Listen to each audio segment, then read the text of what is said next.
You've been lied to about peace. They told you it comes from silence, from escaping problems, from pretending everything's fine.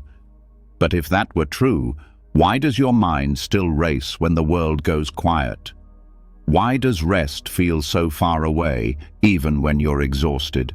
Why do your thoughts still keep you prisoner at night, whispering what-ifs and regrets into the dark? The truth is, peace isn't something you wait for. It's something you train for, and Buddhist wisdom holds the map. For thousands of years, monks, teachers, and wanderers have learned how to calm the storm inside, not by running from life, but by sitting right in the middle of it, without breaking. Not by forcing stillness, but by letting go. Not by fixing everything, but by needing less. Tonight, you're not just going to fall asleep. You're going to return to yourself. You're going to hear teachings that melt stress, slow the mind, and soften the tight places in your heart. Not with fluff, not with empty words, but with truth. The kind that sinks in like warm water and stays with you when you wake up. By the time this ends, something inside you will feel different. Lighter, clearer, softer. You'll breathe easier. You'll think less. And sleep won't feel like a battle. It'll feel like coming home. This isn't just another sleep audio. This is a soul reset. Are you ready? Let's begin. And now that the noise has started to fade, now that the body has softened just enough to feel the bed holding it up instead of the weight of the day, this is where the shift begins. This is where the soul hears what the world drowns out, not with effort, not with volume, but with stillness. Tonight, we begin with one of the most overlooked truths in Buddhist wisdom. Not every river rushes, and not every life needs to. There is a quiet power in the rivers that don't fight for speed, a deeper wisdom in the current that takes its time. Most of us have been trained to believe that fast is better, that productivity equals progress, that the more we do, the more we are. But nature, in its infinite calm, never rushes, yet everything gets done. Trees grow, flowers bloom, rain falls, not on schedule, not by force, but because that's the way of things. That is Dharma. That is the natural unfolding of what is meant to be. Buddhism teaches that suffering often comes from resisting this natural pace, from rushing when we need to rest, from sprinting through stages of life we haven't fully entered, from demanding clarity before we've allowed stillness. The river doesn't demand the mountain move faster. The mountain doesn't beg the sun to rise quicker. Everything flows according to its time. Yet we, humans, push, pull, and panic when life slows down, as if stillness means failure, as if quiet means weakness. But in the Buddhist view, slow is not a punishment. Slow is sacred. One of the earliest teachings of the Buddha is about right effort, not maximum effort, not relentless energy, but right effort, wise energy, effort that is aligned, not frantic. Think about it. A river that rushes constantly erodes its own banks, but a gentle stream nourishes everything it touches without destroying itself. That's how the soul works too. When we move too fast, we burn out.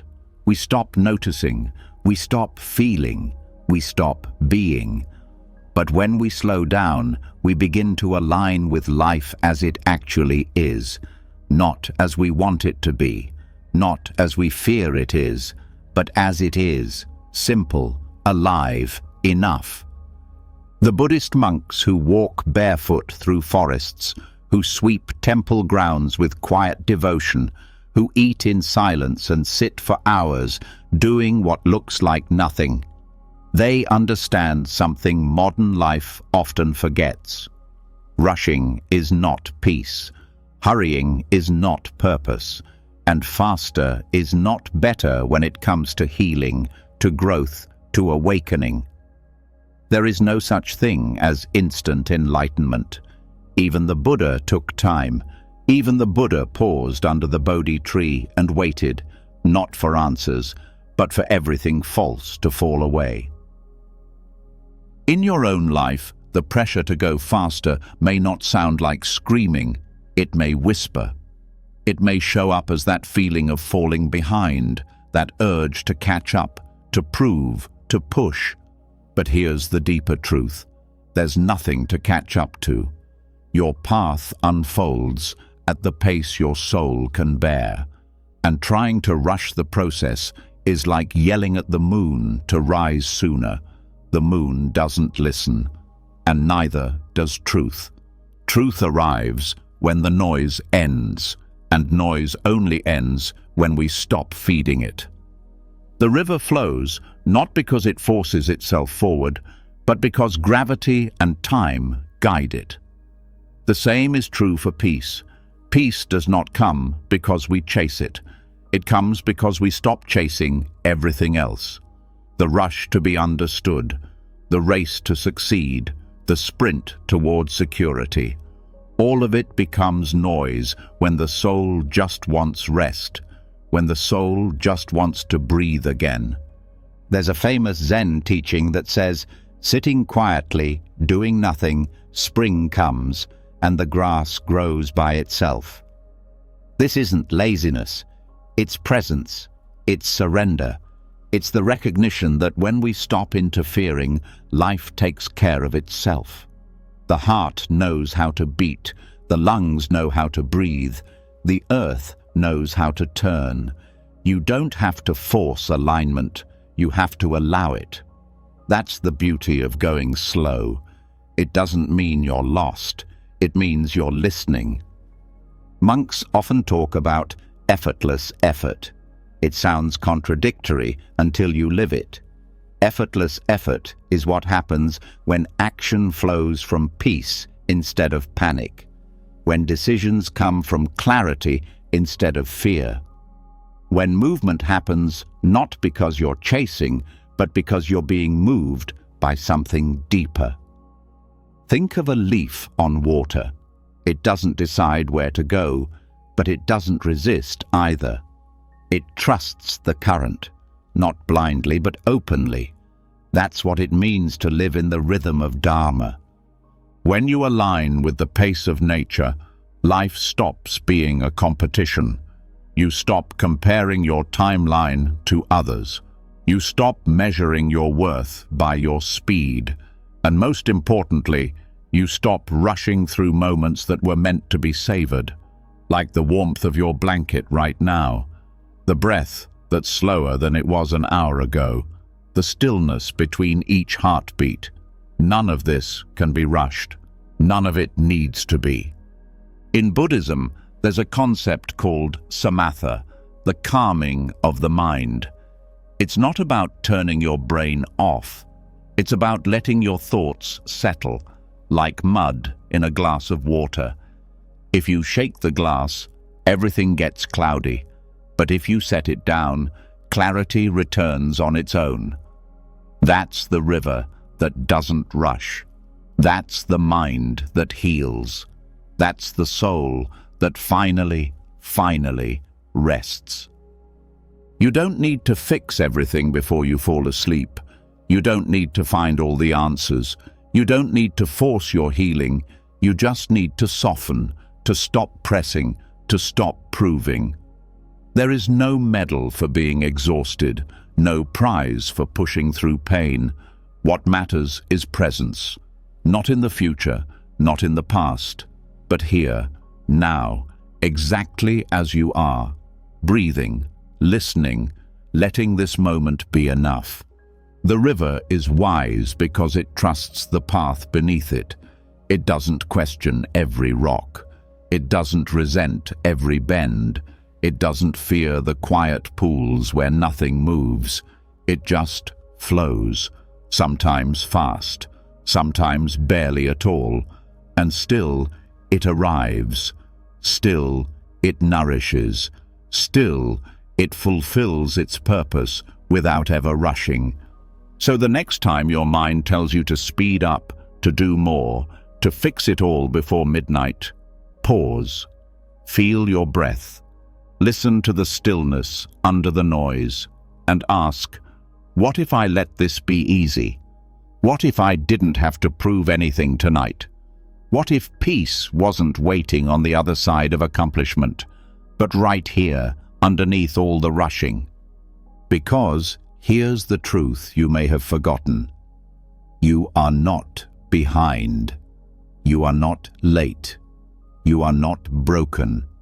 You are in the middle of unfolding, like the river, like the leaf, like the breath, and everything meaningful takes time.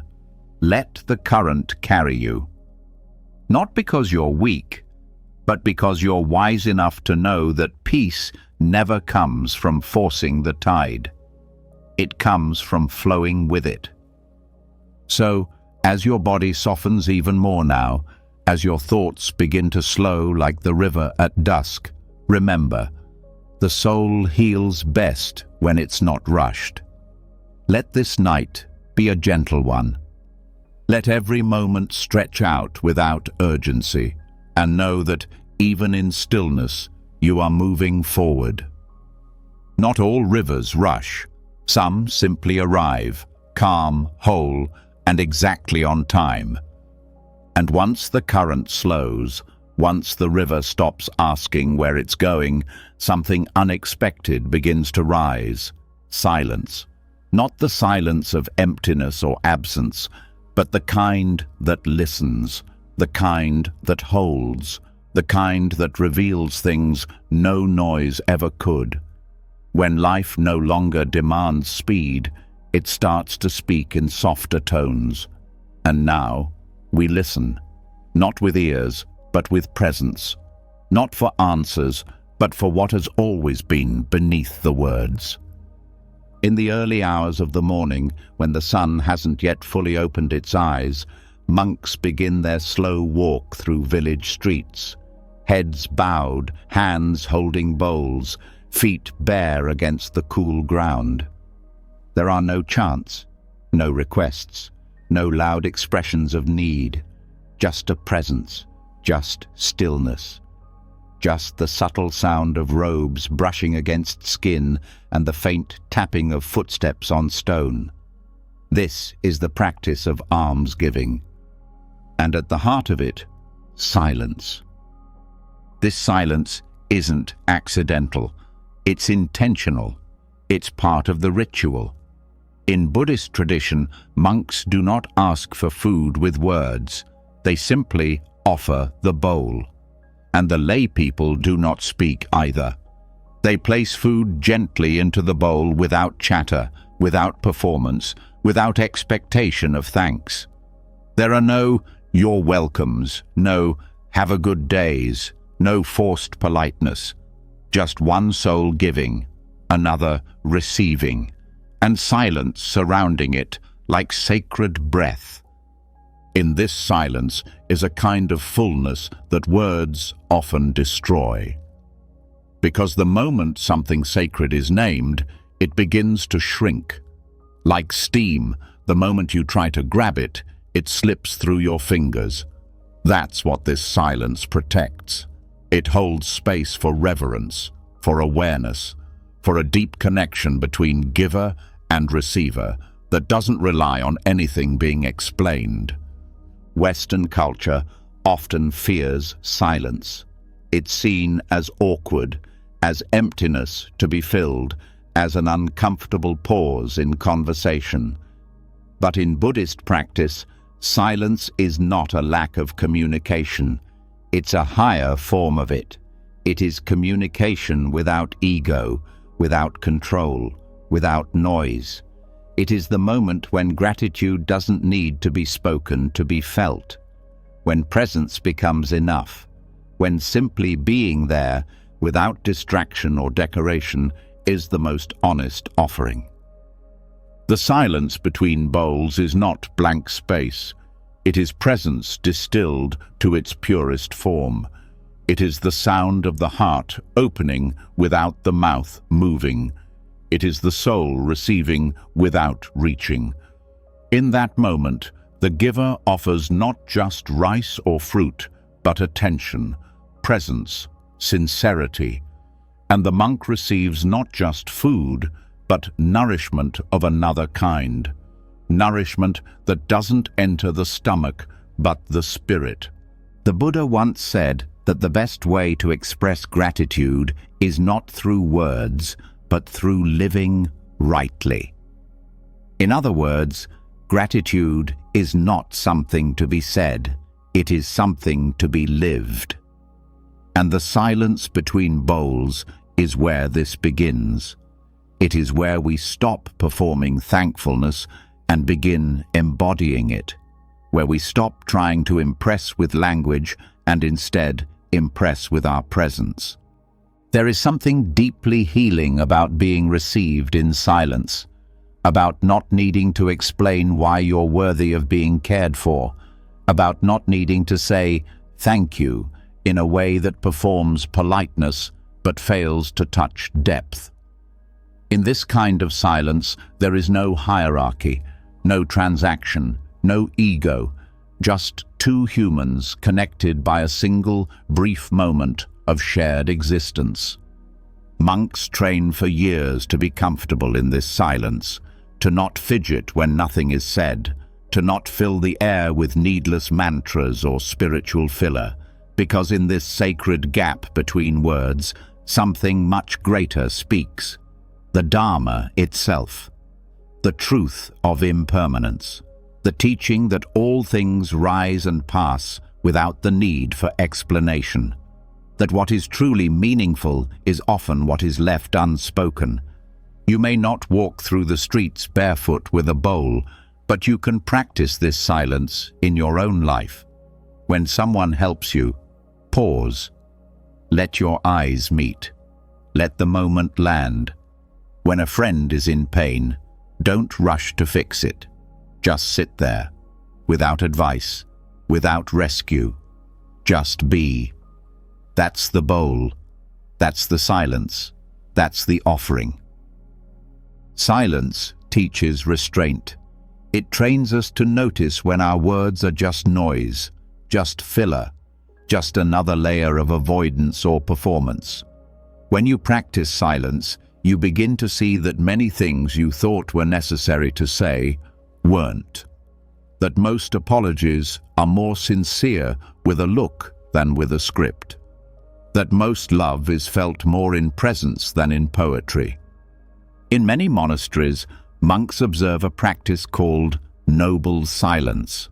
During meals, during walking, sometimes even during entire retreats, not as punishment, but as purification. When the mouth closes, the mind follows. When the tongue stops shaping thoughts, the heart starts hearing truth. You begin to notice the sound of your own chewing, the way your feet hit the earth, the breath as it travels through the body. You realize that the world is louder than it needs to be, and that peace isn't somewhere else. It's just beneath all the talking. The silence between bowls is a lesson in boundaries too. It teaches that not every moment is meant to be shared with sound, that some experiences are too sacred to be spoken, that some connections are stronger when they are not analyzed. When you learn to leave space, you also learn to respect the mystery of others. You stop interrogating every feeling. You stop demanding definitions for everything you feel. You learn to sit with what is, not because you understand it, but because you trust it. And this trust, born in silence, becomes a form of prayer, not to a god or a doctrine, but to presence itself, to this moment as it is, to the truth that no matter how much you explain your pain, it won't leave faster. But if you sit with it, hold it in stillness, it may soften, like a knot slowly unwinding, not because you pulled harder, but because you finally stopped pulling at all. That's what the silence between bowls teaches, that not all nourishment is physical, that not all healing needs fixing, that some of the most powerful moments in life are the ones where nothing is said, but everything is felt, where gratitude lives not in thank you cards, but in the quiet act of being fully present for another human being. As you lie here now, this same silence is all around you, between every breath, beneath every heartbeat, in the space where thoughts slow down and words lose their grip. Let yourself enter that space. Let it wash over you. Let it hold you like the space between bowls. Open, sacred, free of performance.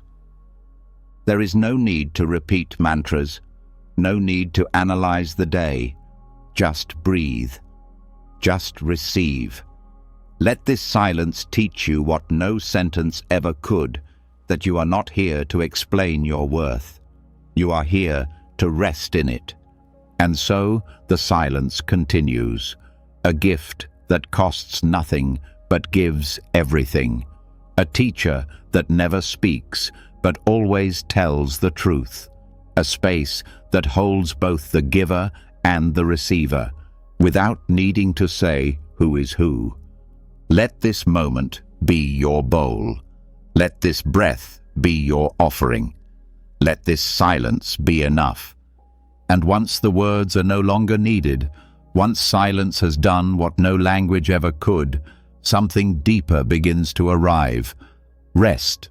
Not the kind that knocks you out, not the kind that leaves you unconscious, but a kind that feels like being gently carried.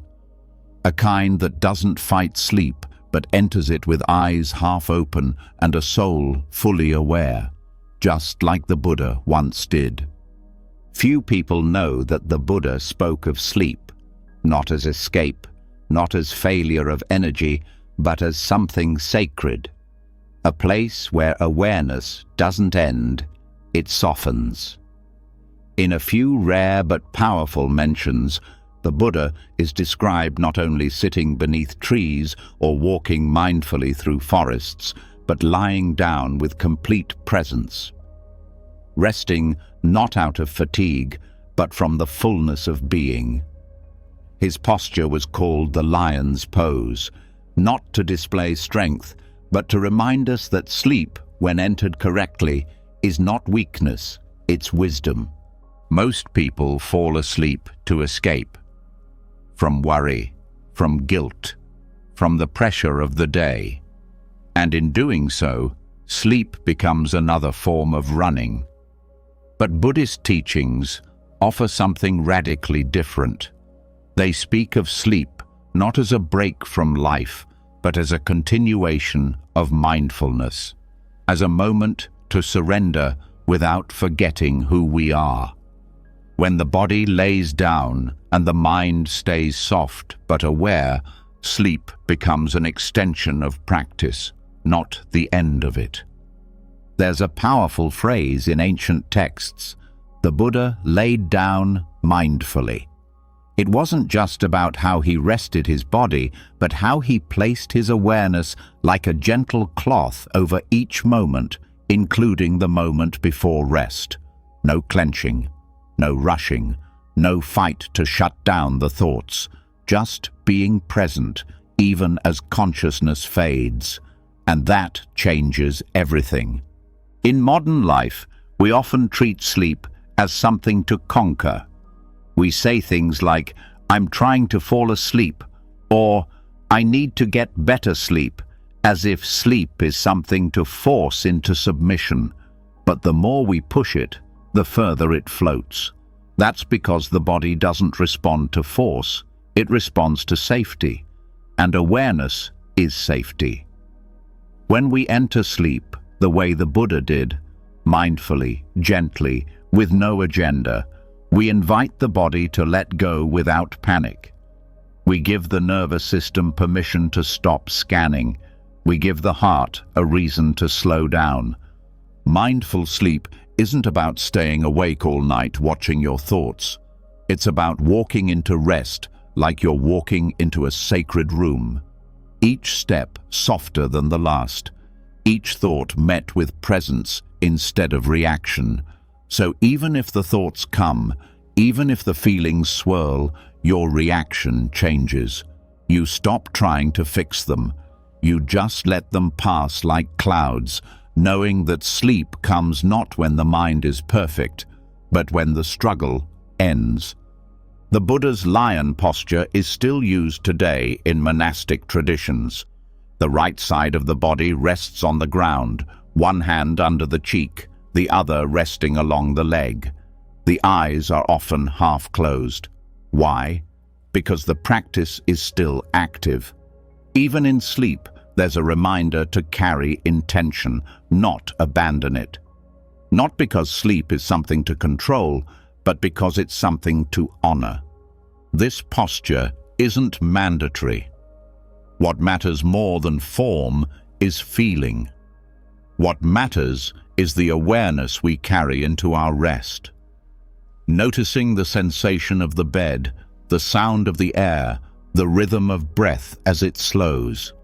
These aren't distractions. They are anchors. They bring us back from the edge of overthinking.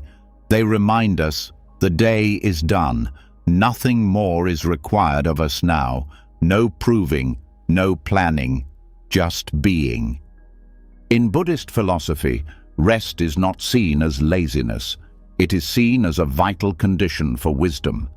A tired mind cannot discern clearly. A restless body cannot sit still.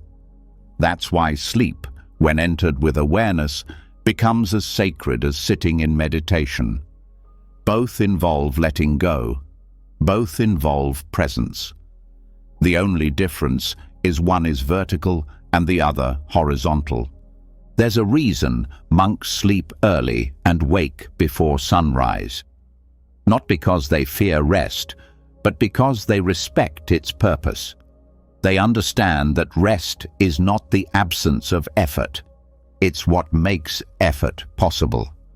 Without it, practice becomes performance. Without it, kindness becomes exhaustion. Without it, the mind begins to consume itself. When you go to sleep with awareness, even your dreams begin to change. They soften, they stretch, they carry less panic, more insight. That's not magic. It's the nervous system responding to your new relationship with the night. And even if you wake up in the middle of the night, even if your sleep is broken, the practice still holds. You greet wakefulness without frustration. You return to rest without fear. This kind of rest is not common. It's not easy in a world that rewards busyness, but it is powerful. Because every time you fall asleep this way, you retrain your body to trust silence. You rewire your mind to let go without being pushed. You remind yourself that peace is not the reward after everything is done. It's the space you can enter even when everything is still messy. In the time of the Buddha, sleep was treated like ceremony. Simple beds, no excess, no obsession with comfort, just enough to support rest, not distract from it. That's the middle path, not luxury, not deprivation, just presence. When you apply this to your own life, even your room begins to change. You start removing things that disturb peace. You stop scrolling before sleep. You dim the lights, not just to help the eyes, but to help the heart remember. It's time to let go. There's something deeply beautiful about the idea that the Buddha, in all his wisdom, still lay down to sleep, still rested his head, still let his eyes close. It tells us that enlightenment doesn't mean becoming superhuman. It means becoming fully human, fully alive, fully in rhythm with what the body and soul truly need. And what we need, more than stimulation, more than answers, more than distractions, is to remember how to rest without guilt, to lie down without shame, to sleep without having solved everything, to surrender not because we've given up, but because we finally understand there is nothing to fight. The forgotten sutra of restful awareness isn't found in long chants or sacred scripts. It's found in the breath just before sleep, in the silence between thoughts, in the pause between waking and dreaming. That's where presence lives. That's where healing begins. That's where the teachings of the Buddha continue, not just in temples, not just in texts, but in the softness of the night. So tonight, let sleep be sacred. Let your body fall into the bed like it's returning to the earth.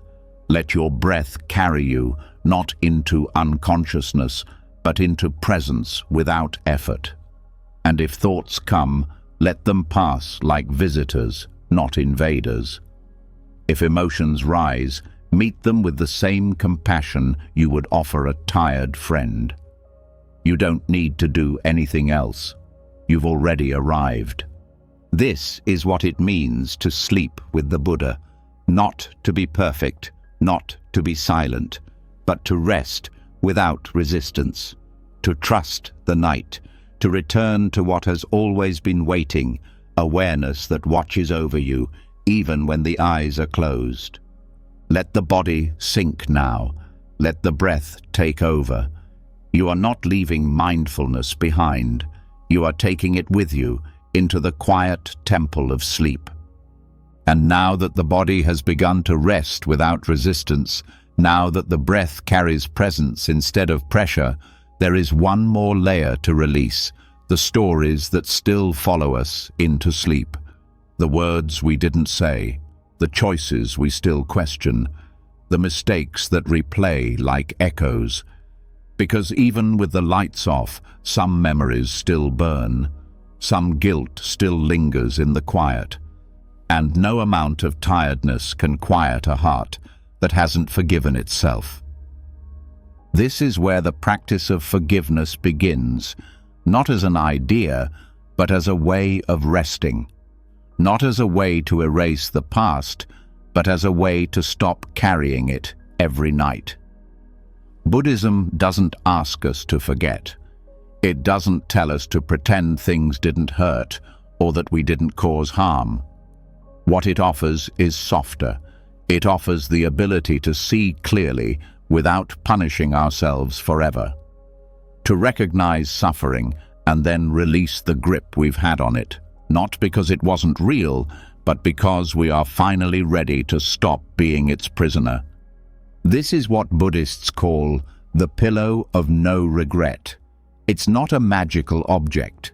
It's a state of mind, a way of lying down at night and not flinching at your own thoughts, a way of letting your head meet the pillow without the sudden pull of shame or sorrow. To rest, not because your past was perfect, but because you've stopped trying to rewrite it with regret. Regret is often mistaken for responsibility. We think that holding on to it means we care, that if we let go, we're letting ourselves off too easy. But the truth is, carrying regret doesn't make you wiser. It makes you harder, more guarded, less open to growth. Forgiveness in Buddhism is not permission, it's freedom. It's a softening of the inner terrain so the soul can walk barefoot again, so that when you lay down, you're not bracing for another battle in your own mind. You're surrendering to peace, not because everything was right, but because you're done fighting it. One of the most powerful teachings in the Pali Canon comes when the Buddha explains that suffering can be ended not by changing the world, but by changing our relationship to it. This includes the past. This includes all the people we were before we knew better. Forgiveness is not a reward for perfect behavior. It is a response to the truth that pain happens, and sometimes we are the cause. But holding on to self-hatred does not undo the pain. It adds more to it. So how do you lay on the pillow of no regret? You begin with honesty. You stop pretending you weren't hurt. You stop denying that you hurt others. You let it all rise, not to punish yourself, but to make room for healing. You stop running from your past and turn toward it like a friend who's been waiting for closure. You sit with it. You breathe with it. You say, yes, this happened, and I see it now. Then you do something radical. You stop rewriting the story in your mind. You stop rehearsing what you should have done. You stop building alternate endings. You accept that what happened, happened, and that your power now lies not in changing it, but in choosing who you become because of it. This is not forgetting. This is not erasing. This is making peace with the page you're on. In Buddhist practice, there is something called metta bhavana, the cultivation of loving kindness, and often the hardest person to offer it to is yourself, especially the version of yourself that made the biggest mistakes.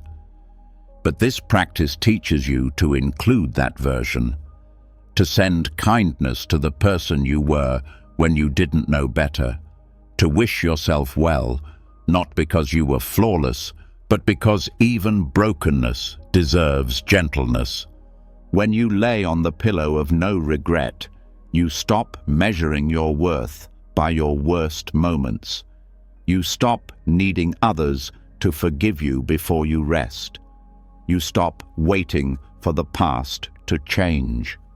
You rest in the truth that growth has already begun, that you are not who you were, that you are learning, and that is enough. Forgiveness is not weakness. It takes more courage to forgive than to hold a grudge, because forgiveness asks you to let go of identity, the identity of being wronged, the identity of being broken, the identity of being the villain in your own life story. And that kind of letting go, it's a release so deep, it feels like grieving. But once the grief passes, all that remains is space. Space for peace, space for sleep. Monks who teach about forgiveness often compare it to unclenching the hand. When we carry regret, it's like gripping thorns, and we say, "Look how much I care, I'm still holding on." But pain is not proof of compassion. Compassion is when you finally open your palm and let it all fall. You stop needing to prove your sorrow. You start choosing freedom instead. This doesn't mean you never feel pain again. Some memories will always sting, but they don't have to define your night. They don't have to be the last thing you feel before sleep. You can greet them like old visitors, acknowledge them, thank them for what they've taught you, and then let them leave without following them out the door. That's what softens the soul. That's what makes the bed feel safe again. The practice of kshama, the Sanskrit word for forgiveness, is deeply tied to patience. Because forgiveness doesn't always happen in one night. Sometimes it comes in pieces, in layers. But even the willingness to begin the process starts to open something inside. Even saying, "I don't know how to forgive this yet, but I want to," is enough to begin softening the edges. What keeps us stuck in regret is the belief that we must punish ourselves into becoming better people. But Buddhism teaches something kinder. That self-compassion is the soil where transformation happens. That what you water grows, and if you keep watering guilt, it will grow thorns. But if you water gentleness, patience and clarity, they will grow roots that can carry you forward. So when you lie down tonight, don't ask your mind to be empty. Don't beg for silence. Instead, ask yourself, can I stop fighting this moment? Can I let myself feel what I feel without adding blame on top? Can I release the grip just enough to sleep, even if the past still stings a little? The pillow of no regret doesn't come from a perfect day. It comes from a decision to meet yourself as you are, to accept that you are still becoming, to let your breath cradle the version of you that is tired of being judged. That is the moment the body softens. That is the moment the nervous system says, it's safe now. That's when rest becomes real. And the truth is, you are allowed to rest before you figured everything out. You're allowed to sleep while the journey is still messy. You don't need to earn stillness. You only need to stop resisting it.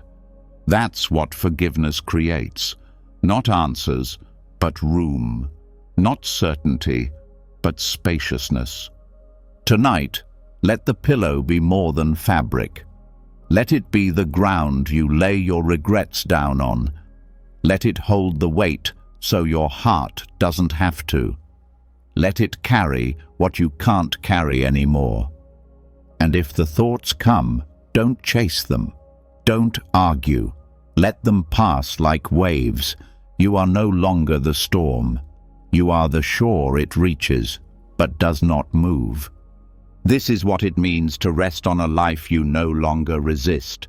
Not because it's been perfect, but because you've chosen peace over punishment, because you've chosen softness over shame, because you are done letting your past interrupt your sleep. You are not here to be flawless.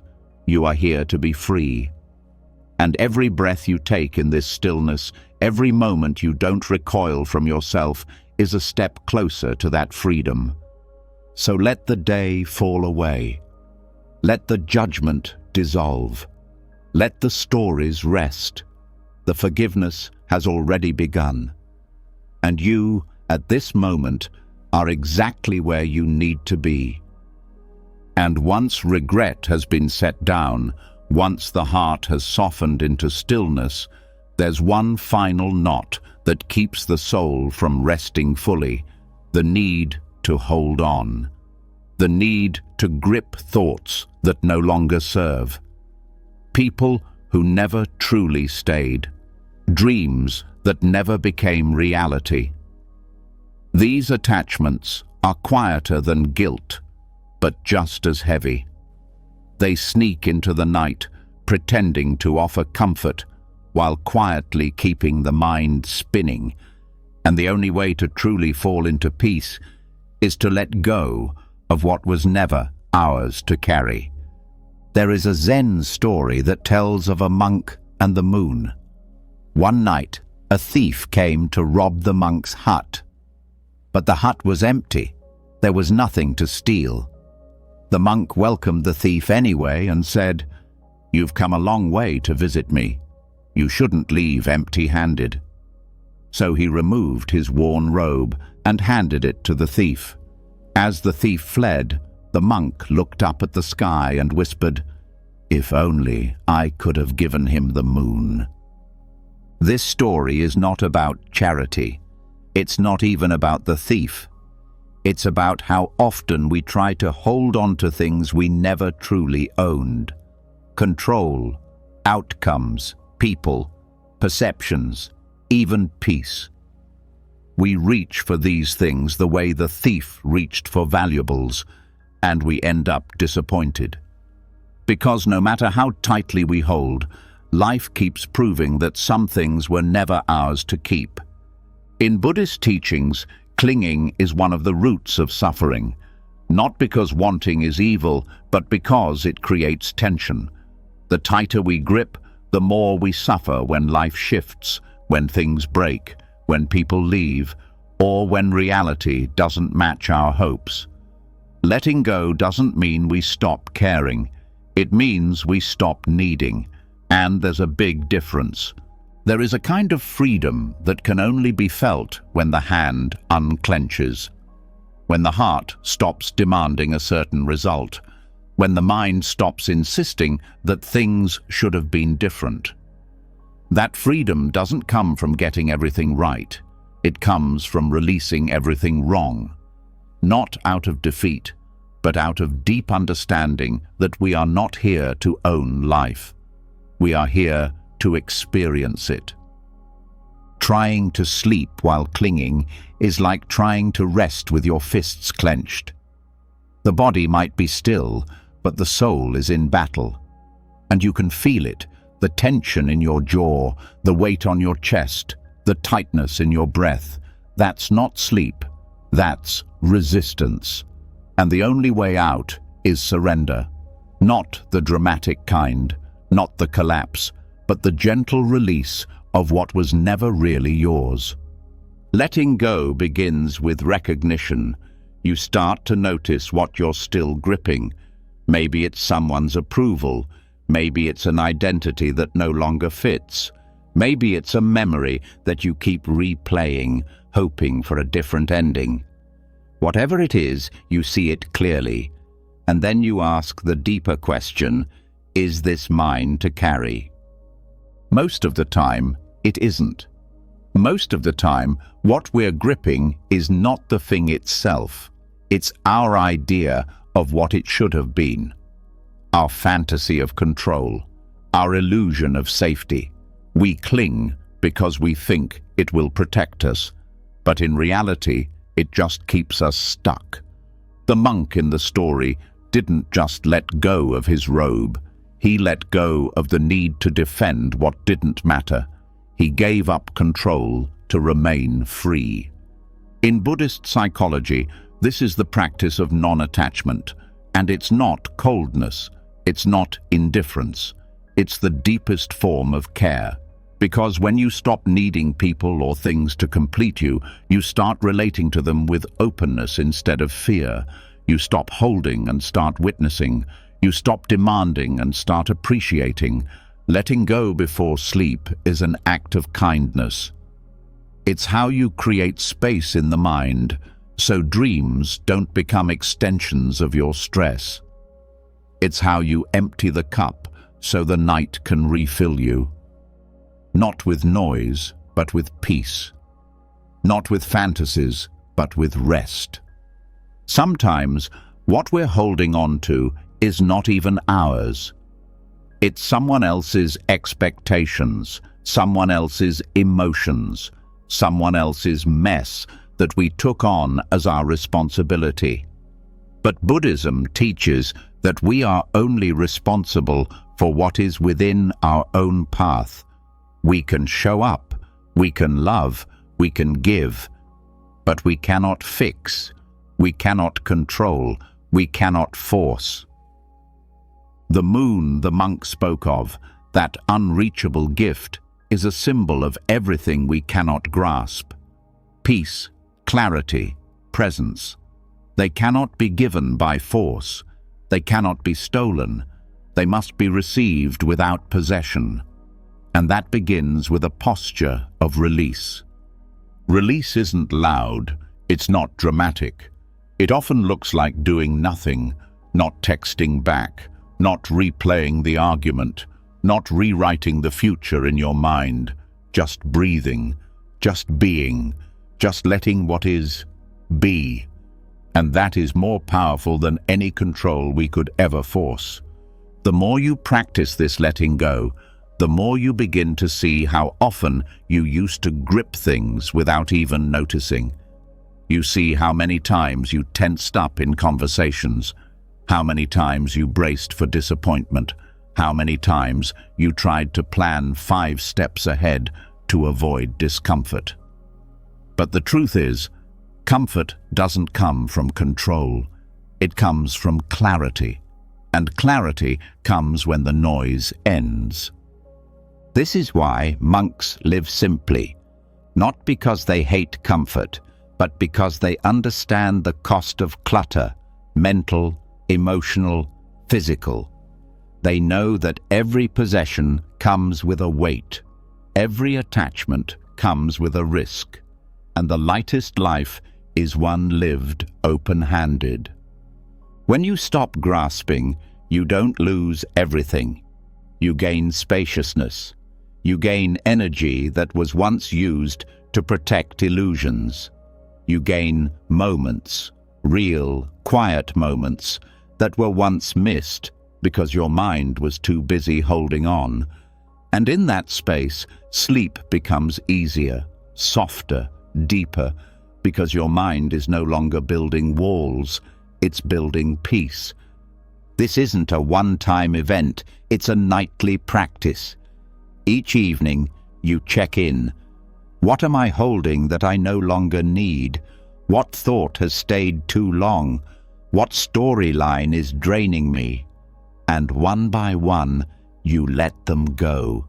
Not with anger, not with judgment, but with compassion, because every attachment was once trying to protect you, and now you are strong enough to let it go.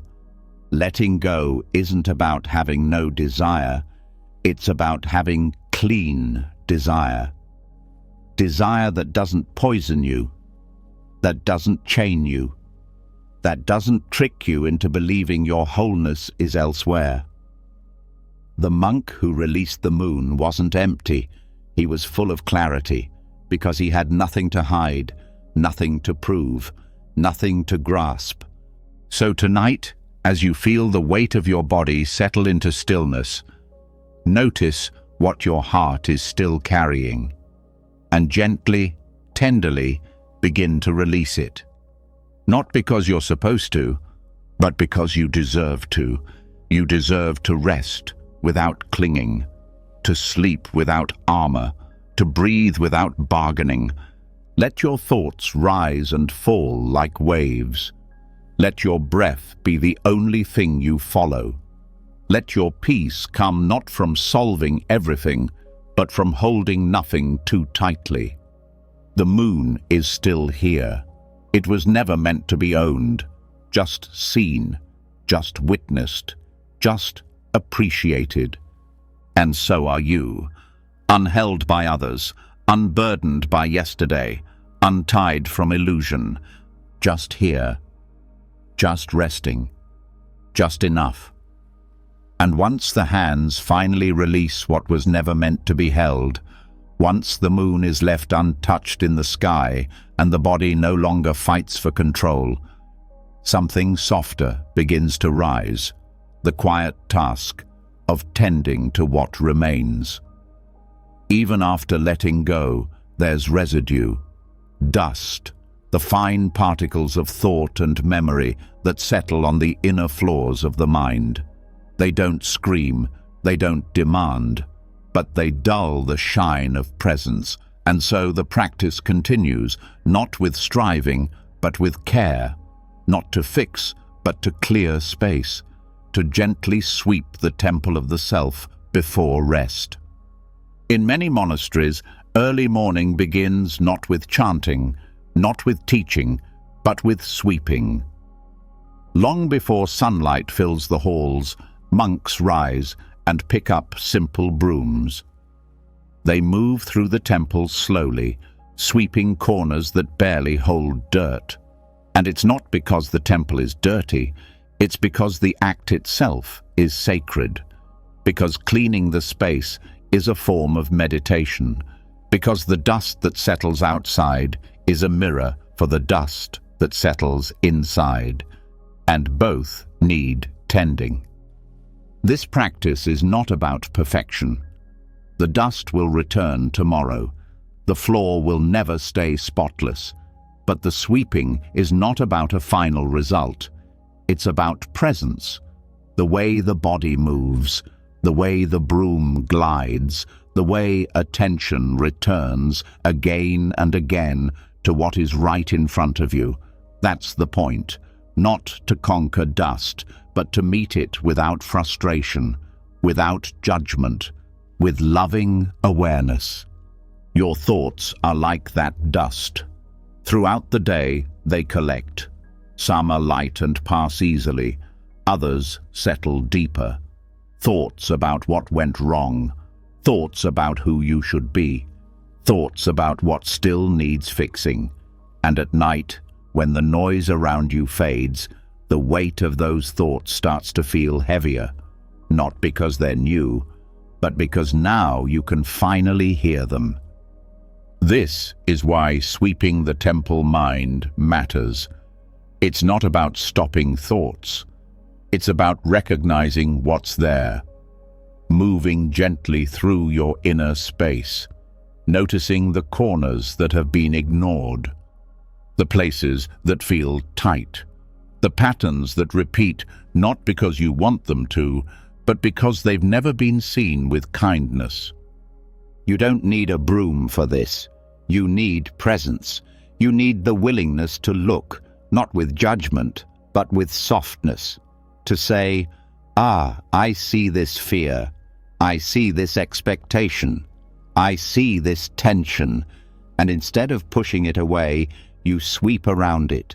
You make space. You let it be touched by attention. Because often, what we call clutter is just something we haven't faced with care. The reason monks return to sweeping every day is because they understand the nature of the mind. It doesn't stay clear by accident. It becomes clear through devotion, through repetition, through simple acts done with full heart. You don't need dramatic rituals to find peace. Sometimes, the act of sitting with your thoughts, breathing slowly, and letting them rise and fall without interference is enough to restore balance. Sweeping the mind also means noticing what you're holding on to out of habit, the stories that play on loop, the imagined conversations, the quiet criticisms. These are the dust particles that build up until you can't see yourself clearly anymore. And the way to clean them is not by force, but by steady awareness, by asking, does this need to stay? And if not, letting it go without drama. There's no punishment in this practice. If the same thought returns tomorrow, you don't call it failure. You simply sweep again. You return. You clear. Not because you expect permanent silence, but because each sweep teaches you something. Each moment of presence makes the mind more spacious. Each breath gives the heart more room. This isn't about emptying the mind completely. That's not the goal. The mind will always think. That's its nature. The practice is to relate to those thoughts differently, to not let them pile up unnoticed, to not let them run wild, to sweep them into awareness gently, so they don't own you, so they don't cloud you. So when you lay down to sleep, you aren't sleeping in a temple filled with debris. There's beauty in the simplicity of this. You don't need to figure everything out before rest. You don't need to be thought-free.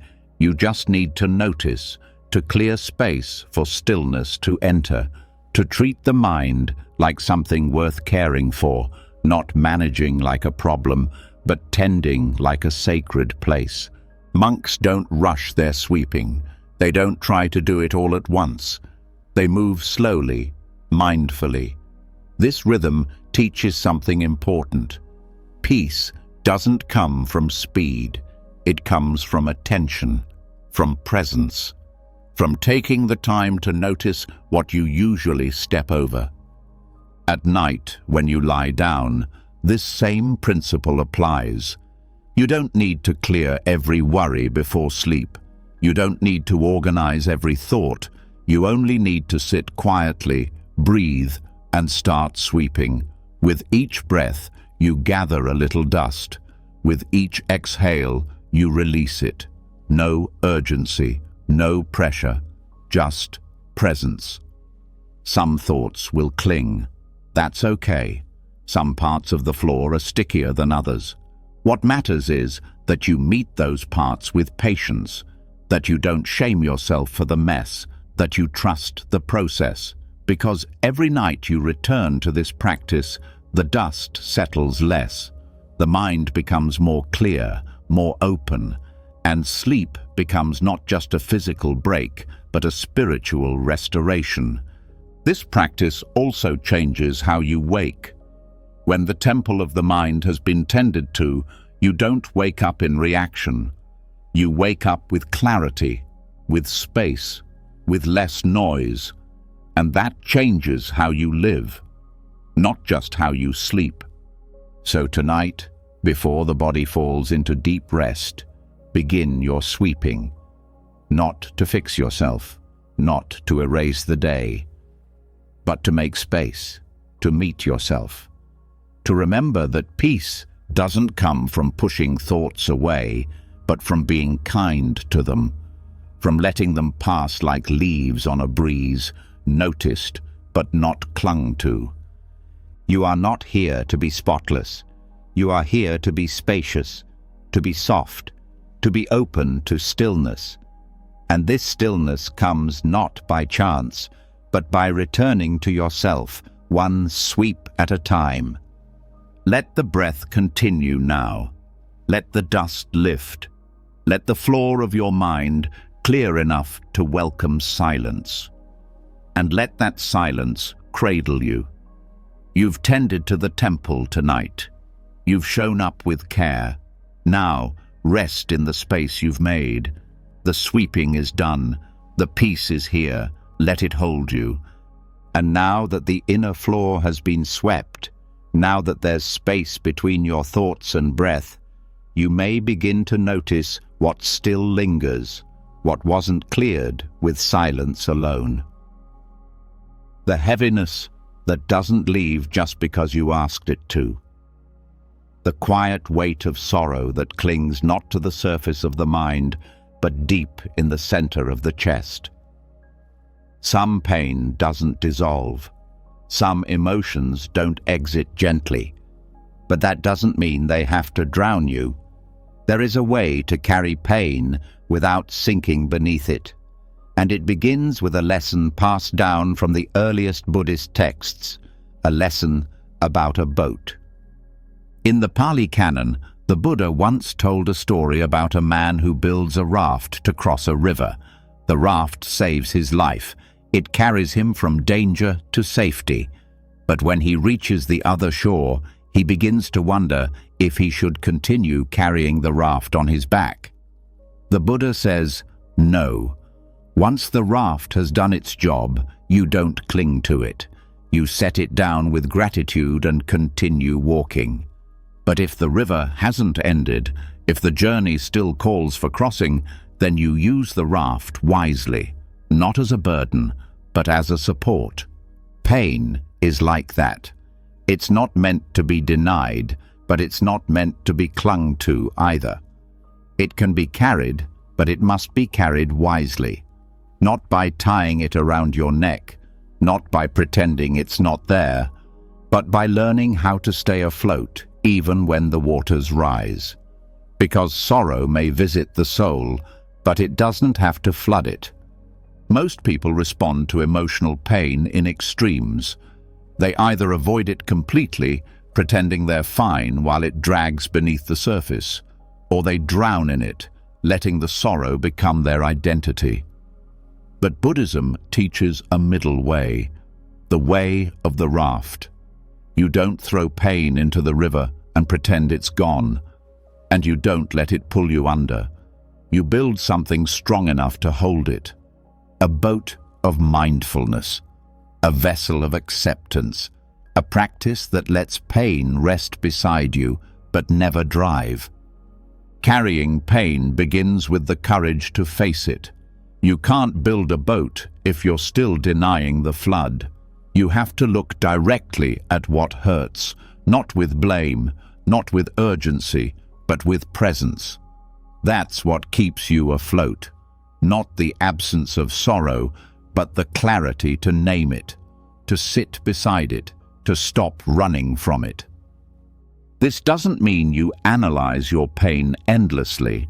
It means you make space for it. You stop stuffing it down or trying to solve it like a puzzle. Pain is not a problem to fix.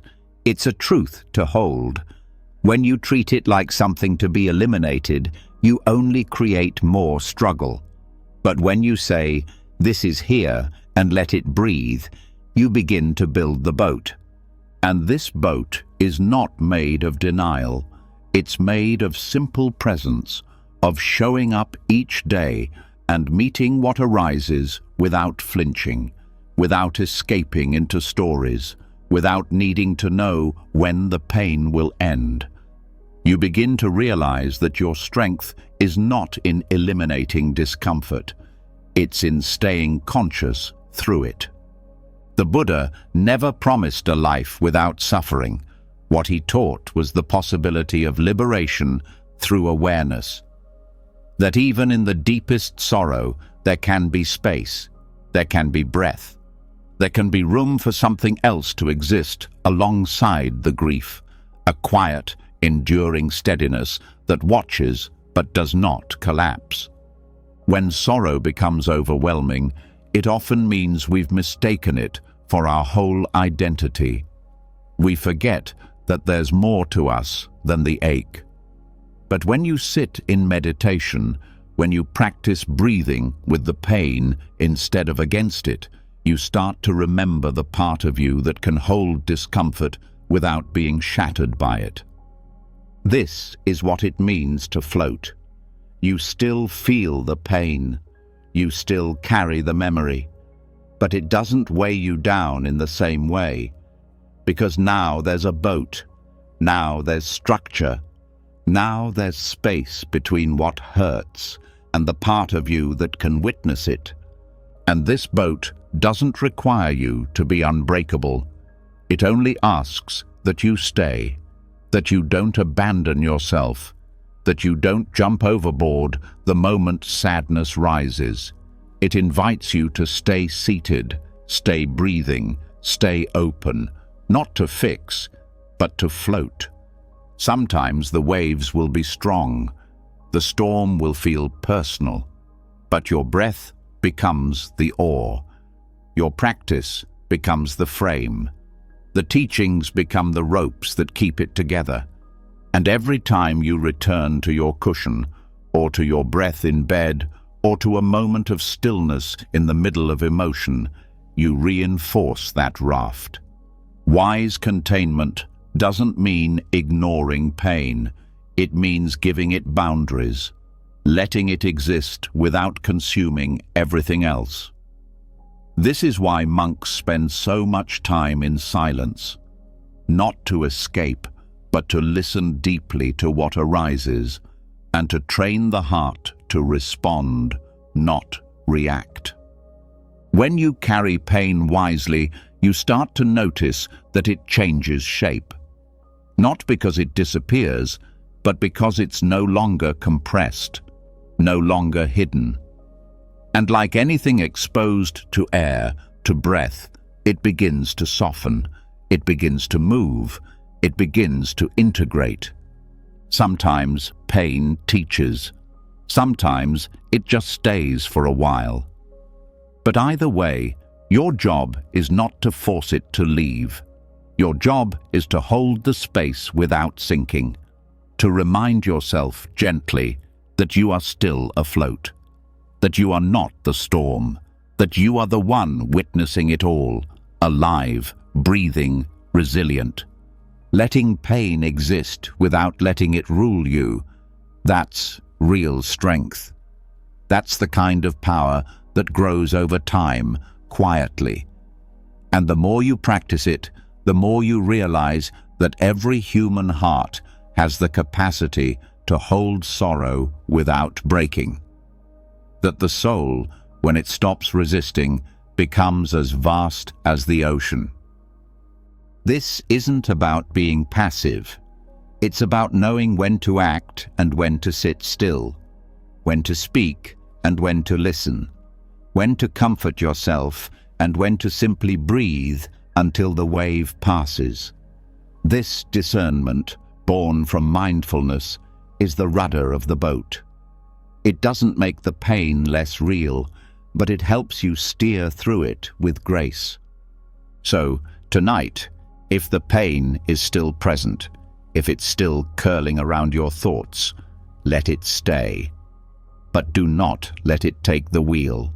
Acknowledge it, hold it, and then return to your breath. Let that breath remind you, I am not drowning. I am still here. I am not lost.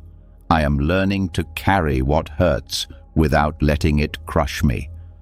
This is how you become unsinkable, not because you're numb, but because you're deeply awake, fully alive, steady in the storm. You don't need to be free of pain to rest. You only need to be willing to stay with yourself as you are. That willingness, that presence, that's your boat. That's what keeps you afloat. And tonight, you're already in it, floating, breathing, stronger than the sorrow, holding what is hard without letting it define who you are. And even now, as the boat continues to carry the weight of sorrow without tipping, something more subtle begins to stir. Thoughts. Endless, swirling, layered thoughts that don't scream, but whisper just loud enough to keep you from sinking into peace. Not heavy enough to drown you like pain, not sharp enough to wound you like regret, but persistent in their own way. This is the next layer, not the storm, but the weather, the inner climate of the mind that changes moment to moment. And the only way to find stillness inside it is to stop taking the weather personally. Tibetan Buddhist teachings offer a simple but powerful image. The mind is like the sky, and thoughts are just clouds passing through. Some are light and wispy, some are dark and heavy, but none of them change the nature of the sky.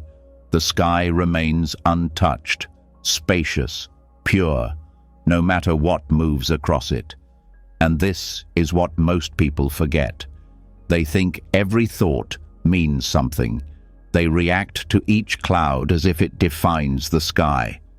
But it doesn't. A passing cloud is just that, passing. The mind produces thoughts the way the body produces breath. Constantly, automatically, without needing permission. You don't choose your thoughts any more than you choose the shape of the clouds above your head. But you can choose how to relate to them. That's where freedom lives, not in trying to stop thinking, but in learning how not to cling to every thought that appears. When you begin to see thoughts like clouds, your relationship with your mind changes.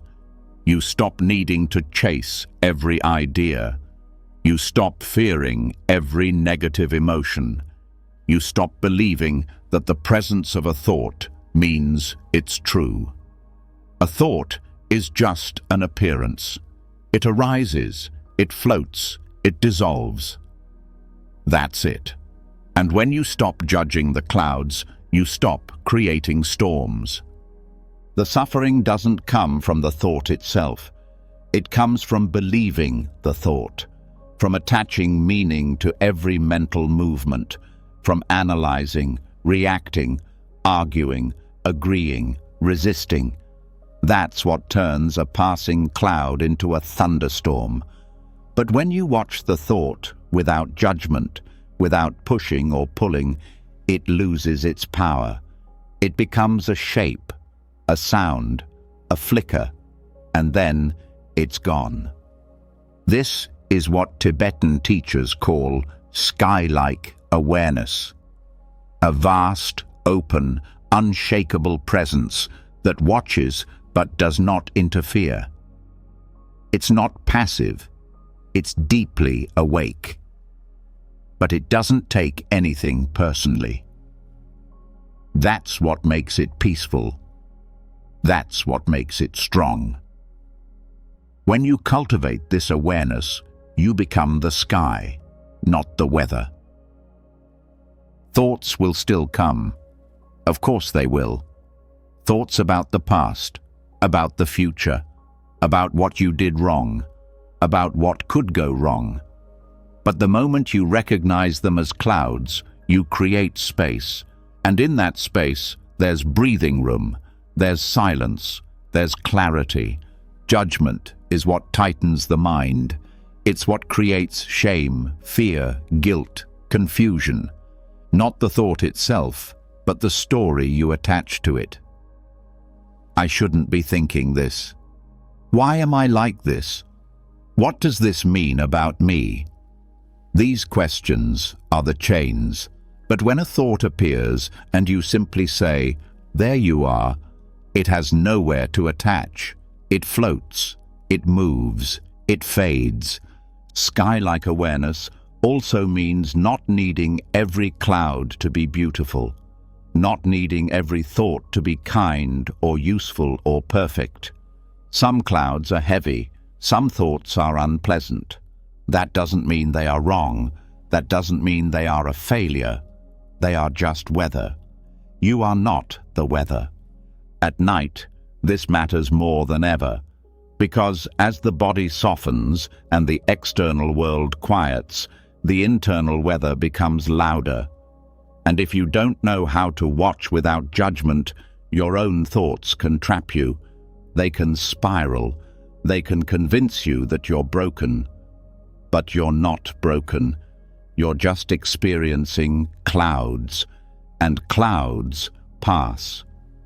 When you practice watching your thoughts instead of reacting to them, you build inner strength. You become less reactive, less easily disturbed, more present. You learn to sit with discomfort without needing to change it. And that stillness, unmoved, undisturbed, that's what begins to heal the nervous system. That's what allows sleep to come, not just as rest, but as renewal. The key is consistency. Skylike awareness doesn't come all at once. It comes in moments. You notice a thought. You let it pass. You return to your breath. You forget. You judge again. And then you remember and return again. Every return is a clearing. Every time you let a thought pass without following it, you reinforce your freedom. And this doesn't mean you lose all thoughts. Some thoughts have wisdom, some bring clarity, but even then, you let them pass. You trust that the right thoughts will return. You don't need to grab them, because grasping is fear, and letting go is faith. What's important is how you relate to the thought, not whether the thought is positive or negative. You might have a kind thought, but if you cling to it, it becomes another weight. You might have a harsh thought, but if you let it pass, it can't hurt you. That's why neutrality is powerful. Not coldness, not distance, but the willingness to watch without getting caught.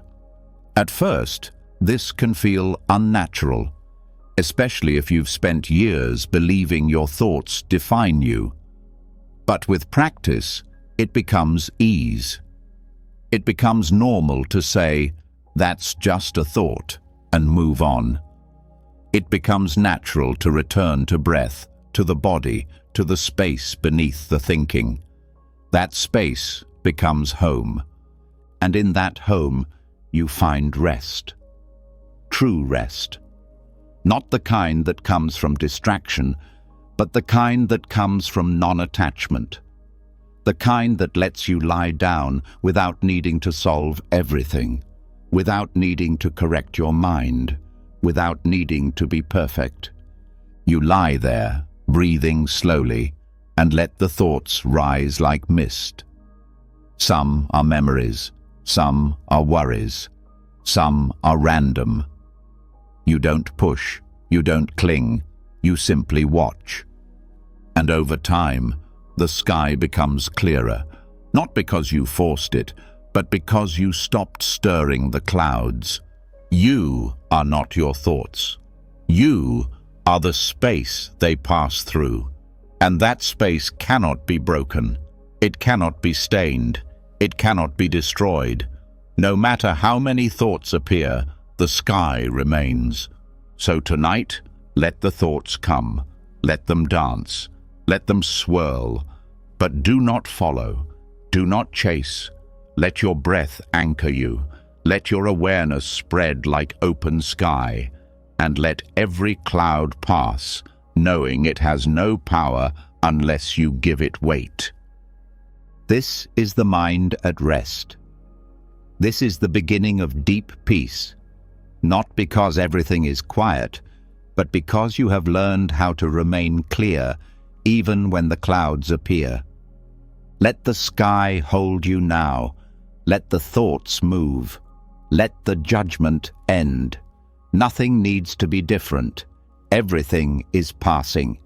And you, vast, open, silent, are still here.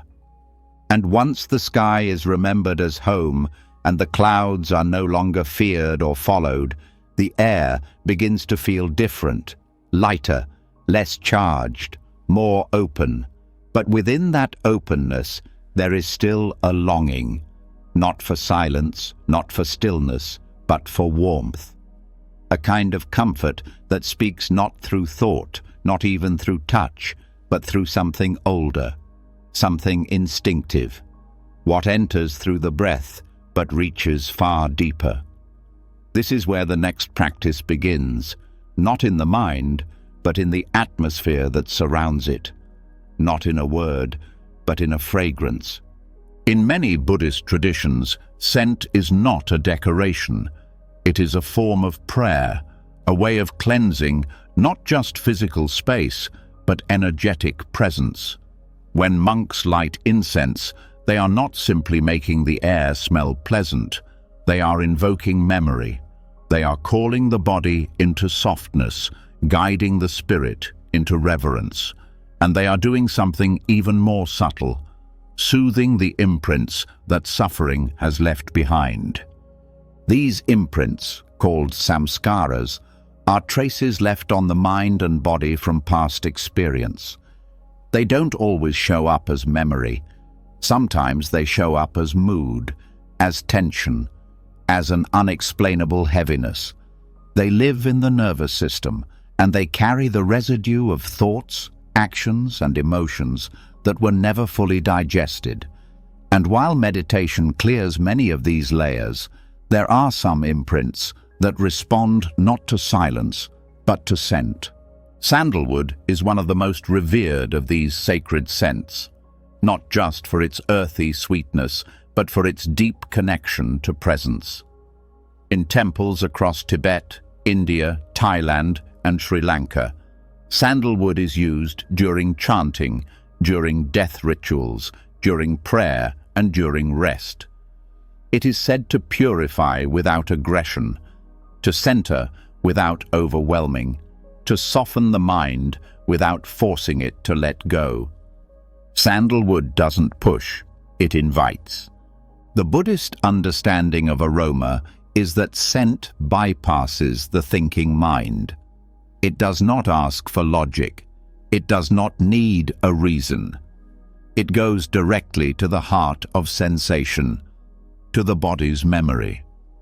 And when that memory is met with safety, something begins to open. A wall comes down.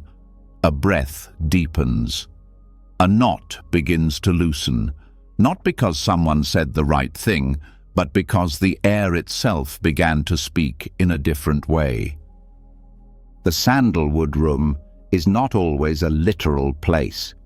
It is a space we create through intention, a space where every inhale is part of the ritual, where the air becomes an offering, where presence is infused not just into what is done, but into what is felt through the most subtle of senses. In the old monasteries, there were rooms where nothing happened except rest. But before monks entered those spaces, they lit incense, not to mask smell, but to signal to the body, this is sacred now. This is not where you plan or perform. This is where you let go. The scent became a boundary between doing and being, a signal to the nervous system that struggle was no longer needed. This is one of the quiet powers of aroma. It communicates safety faster than words. It reminds the body of calm it once knew, even if the mind forgot. And because so much of restlessness is rooted in unprocessed experience, scent becomes a backdoor to healing. It reaches places meditation can't always touch directly, not because it's stronger, but because it speaks a different language. In Buddhist ceremony, scent is offered to the Buddha not as a demand, but as a sign of devotion. The idea is not to please a god, but to purify the heart, to remind the practitioner that beauty itself can be a path, that when something smells good, and that goodness is held with presence, it becomes medicine. It becomes mindfulness. It becomes the bridge between outer atmosphere and inner stillness. There is a reason why trauma survivors often respond strongly to scent. Because memory lives in the body, and the body is deeply shaped by what it breathes in. When we create a space infused with sacred aroma, we are doing more than calming the surface. We are tending to the deepest impressions, the ones that linger long after the moment has passed.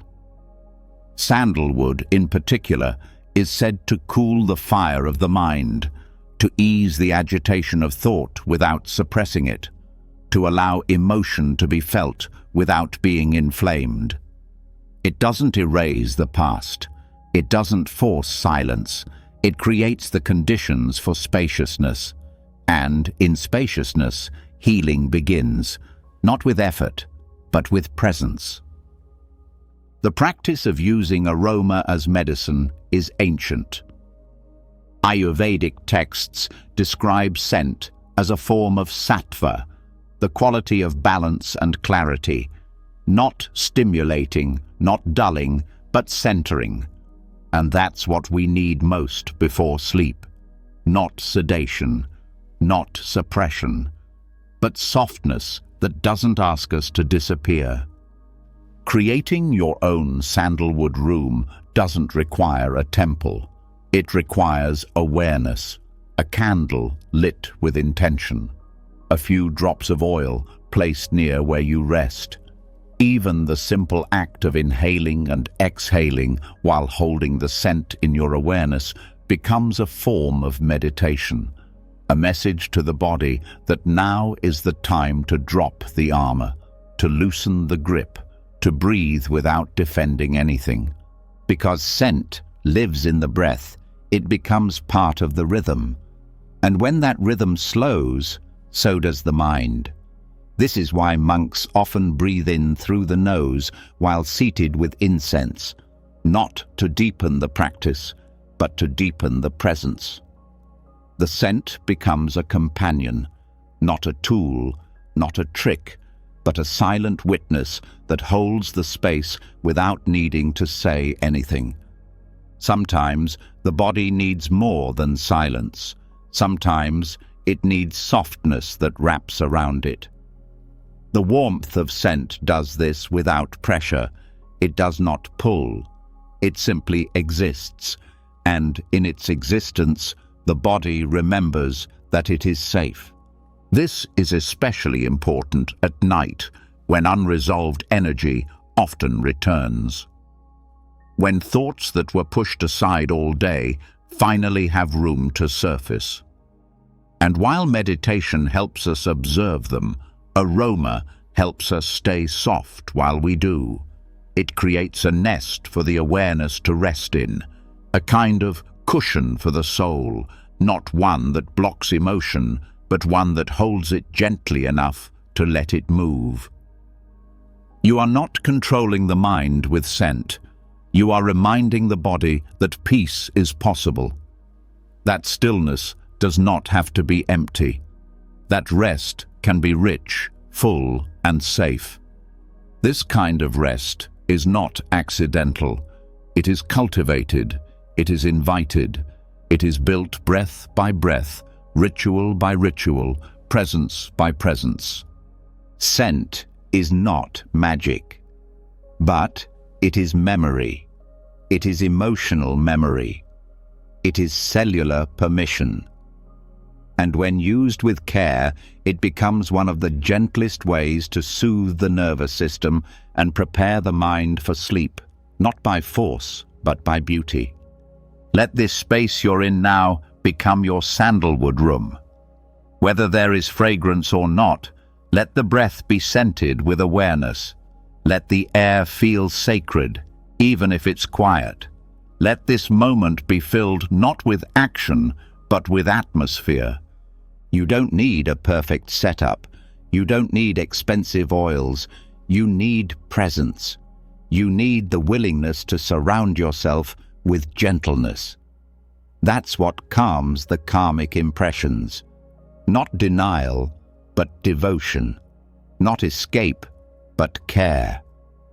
This is how the soul begins to settle, not just through thoughts, but through sensation, through the parts of you that speak in whispers, through the layers that never learned how to soften with words alone. Let the scent carry you now. Let it speak without sound. Let the air feel kind again. The sandalwood room is not far away. You're already in it. And now that the space around you has been softened, now that the air carries presence and the breath no longer feels like survival, but ceremony, there's something else you begin to notice. Sound. Not loud, not urgent, but constant. The creak of the floor, the sigh of the wind, a distant dog, the rhythm of your breath. These are not interruptions. They are invitations.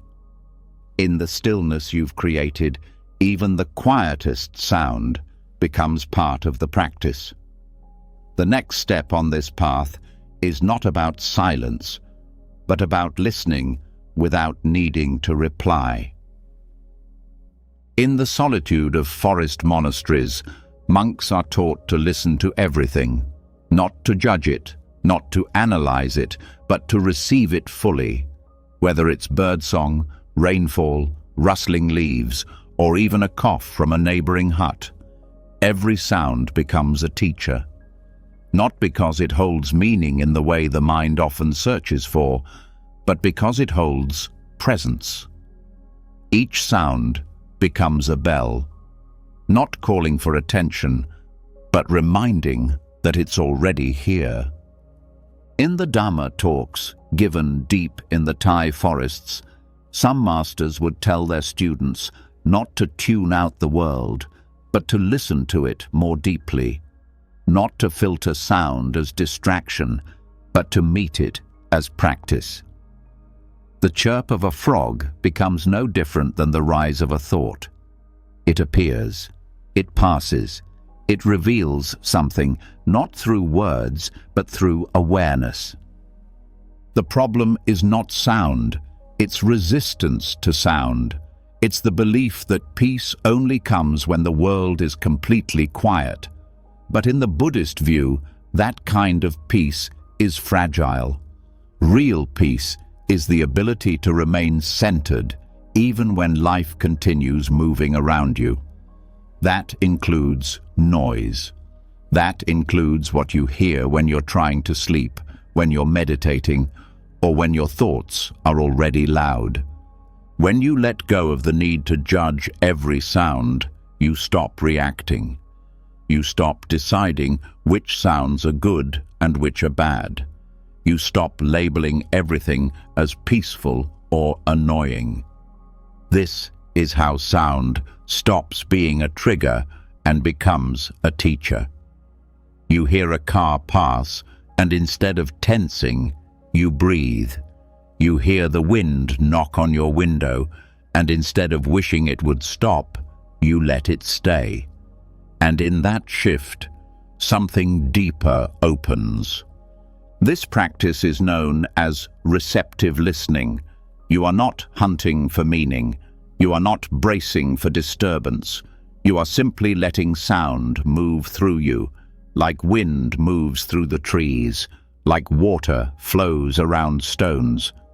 This is what forest monks mean when they say, listen with your whole body, not your ears alone, but your skin, your breath, your presence. And what you'll notice is that the body responds.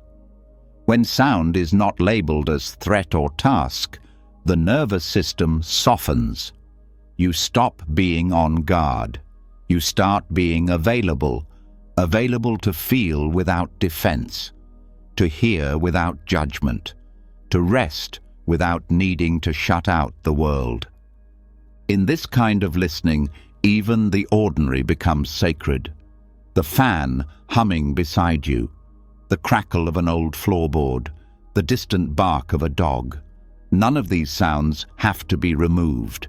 They can be included, not as problems, but as part of the moment. This is especially powerful at night, when so many people feel they need complete silence to rest. But Buddhist teachings remind us, peace is not the absence of sound. Peace is presence in the middle of sound. It's the ability to hear and not be pulled, to feel vibration and not be moved off-center, to receive without needing to respond. When you start to listen this way, even your thoughts change tone. You hear them as sound too, less personal, less sticky, just movements in the mind, like wind in the trees. No reply needed, no argument necessary. Forest monks often say, don't chase the echo, let it return on its own, meaning don't answer every thought, don't respond to every feeling, let it call, let it ring, let it fade. Because when you always try to answer, you're no longer listening, you're preparing. And when you're preparing, you miss what is. So the next time you hear a sound, especially one you didn't plan for, pause. Instead of bracing, open. Let it move through you like a wave. Let it come. Let it go. And you'll feel something rare, a moment of peace that isn't dependent on what the world does, a peace that remains no matter what enters the room. This isn't a trick, it's a practice, and it deepens the more you do it. You'll start to notice sound not just as background noise, but as rhythm, as movement, as life itself. And when you stop trying to shape the soundtrack of your life, you start hearing the beauty of its imperfection. This way of listening also changes how you relate to others. You stop needing to speak right away. You stop filling every pause with your own voice. You begin to hear what isn't said. You begin to feel the space beneath words. And that kind of listening, slow, deep, present, it heals. Not just relationships, but the inner noise that comes from always needing to be right, to be first, to be heard. You begin to trust that not every sound requires your reaction. Not every echo needs your voice. Not every tension demands your answer. And in that trust, your energy returns. Your presence deepens. You no longer feel pulled in every direction. You become the center again. Some nights, you'll hear your own heartbeat more clearly than the room. Some nights, the crickets outside will sing longer than your thoughts. Some nights, even the silence will feel loud. But every one of these experiences becomes part of the path when you stop resisting, when you stop editing the moment and begin receiving it fully. This is not silence as absence. This is silence as relationship. A space between things. A sacred pause where meaning does not need to be made, only met. So as you rest tonight, let the sounds come. Let the wind speak. Let the distant murmur rise and fall. Let your thoughts echo once or twice more and then go unanswered. You are not here to respond. You are here to listen. And in that listening, you are already home. This is what the forest monks knew, that peace is not earned through control. It is found through inclusion, through allowing what is here to be here, without fixing it, without naming it, just breathing through it. Let this breath be your listening. Let this room be your forest. Let each sound pass like a friend who needs nothing from you but your presence. You don't need to speak. You don't need to understand. You just need to hear, and let hearing be enough. And once sound is no longer something to respond to, once even the faintest echo is received without resistance, there's a new kind of silence that begins to rise. A stillness not just in the room, but in the mind. And in that stillness, a deeper urge often appears, the urge to reflect, to look inward, to evaluate, to hold up a mirror and search for meaning, flaws, progress, identity. But what if the mirror didn't need to reflect anything at all? What if true peace came not from seeing yourself more clearly, but from no longer needing to? There is an old Zen story of a novice monk who spent hours each day polishing a mirror. He believed that if he could keep the mirror spotless, he would see his true nature more clearly. He scrubbed away every speck, every streak, constantly wiping, inspecting, refining. One day, the abbot walked by and watched quietly. Then he said, "You can polish the mirror all day, but no matter how clear it gets, it will never show you freedom. Freedom begins when you stop looking for yourself in the mirror." This teaching isn't about literal glass. It's about the internal mirror, the one we hold up constantly. The part of us that watches, measures, evaluates. Am I getting better? Do I look peaceful enough? Have I grown? Why do I still feel this way?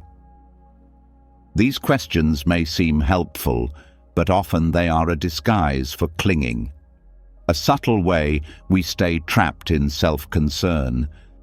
They keep us locked in identity, endlessly circling the idea of who we think we are. In Buddhist practice, there's a word for this, mana. It means the sense of, I am this. Even in spiritual growth, mana creeps in. The identity of the one who is meditating, the one who is healing, the one who is trying to be better. And the more we polish that identity, the harder it becomes to let go. The empty mirror is a different approach. It's not about reflecting back a better image.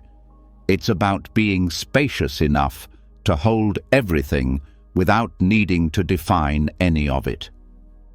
It allows experiences to arise and fade, thoughts to come and go, feelings to be felt fully without needing to make them about you.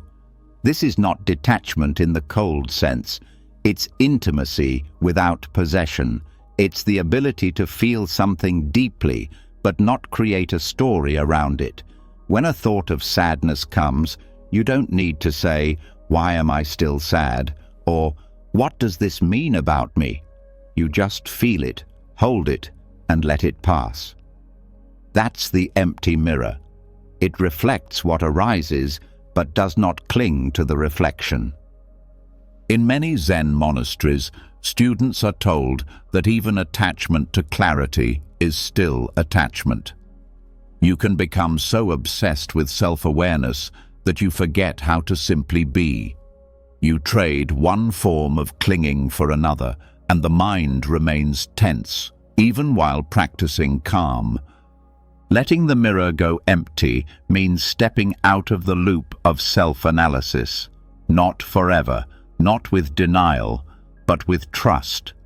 Trust that growth is happening even when you're not tracking it, that you are evolving even when you're not documenting it, that life unfolds best when it isn't constantly under a microscope. One of the subtle traps in practice is the need to know. How am I doing? Am I improving? These seem innocent, but they often stem from a deeper restlessness, a belief that we are only okay if we're getting somewhere. But Buddhism teaches that true transformation happens when we stop measuring, when we stop turning every experience into data about the self. This doesn't mean we abandon reflection entirely. It means we learn when to put the mirror down, when to stop rehearsing the same questions, when to stop polishing what does not need to be polished. Some moments are meant to be lived, not understood. Some nights are meant to be felt, not analyzed. The novice monk believed that the clearer the mirror, the closer he'd get to enlightenment. But the abbot knew better. Enlightenment doesn't come from seeing a perfect reflection. It comes from no longer needing to look. It comes when there's no watcher, no image, no self to improve, just being, pure and wide open. You may have thoughts tonight about how your practice is going. You may wonder if you're doing it right, if you've let go enough, if your mind is quiet enough. These thoughts are the mirror, and the practice is not to argue with them, but to stop polishing, to stop fixing, to let the mirror go empty. Because the mind that doesn't cling reflects everything perfectly, not because it's still, but because it no longer identifies with the image. You are not the reflection. You are the space that holds it. This shift changes how you rest. Instead of lying down trying to feel peaceful, you just rest. Instead of searching for proof that you've let go, you simply let go. Instead of checking in every few minutes to see if your thoughts have stopped, you stop checking. And something deeper begins to settle, not because you forced it, but because you stopped interfering. This is where true stillness begins, not in having no thoughts, but in no longer needing them to go away. Not in seeing yourself clearly, but in not needing to be seen. The more you drop the image of who you are supposed to be, the more freedom you feel in who you already are. The empty mirror doesn't reflect status, it doesn't compare, it doesn't create, it only receives. It watches the rising and falling of each moment without commentary. And that kind of awareness is where real peace lives, not in outcomes, but in openness. So tonight, let the thoughts come without analysis. Let the feelings rise without interpretation. Let the breath move without being turned into a project. Let everything appear as it is and pass as it must. The mirror doesn't need to hold it. You don't need to hold it. You are already whole without the reflection. The novice eventually put the mirror down, not because he gave up, but because he finally understood. There was never anything wrong with the mirror. There was just nothing left to polish. Let this be your mirror tonight, clear, quiet and empty. Let the image fade. Let the self rest. Let awareness hold what arises without trying to make it mean anything. This is enough. You are enough. Nothing more needs to be seen. And now that the mirror has been set down, now that the need to reflect has been released like breath at the end of a long exhale, what remains is not a clearer image, but space. Not a summary of the self, but a quiet openness that no longer chases understanding. And from within this openness comes the next lesson. Not a teaching of what to add, but a teaching of what to let go. Not more to carry, but less to hold. Not a full cup, but one that holds only space. The Heart Sutra, one of the most revered teachings in Mahayana Buddhism, speaks a line that echoes through centuries. Form is emptiness, and emptiness is form. On the surface, it sounds abstract. But within these words lies the very nature of peace. Peace, not as something achieved, but something allowed.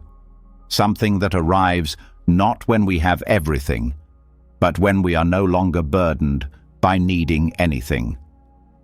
In daily life, fullness is often misunderstood. People equate fullness with accumulation, a full schedule, a full closet, a full plate, a full head. But the more we fill, the heavier we feel. The more we carry, the less we notice.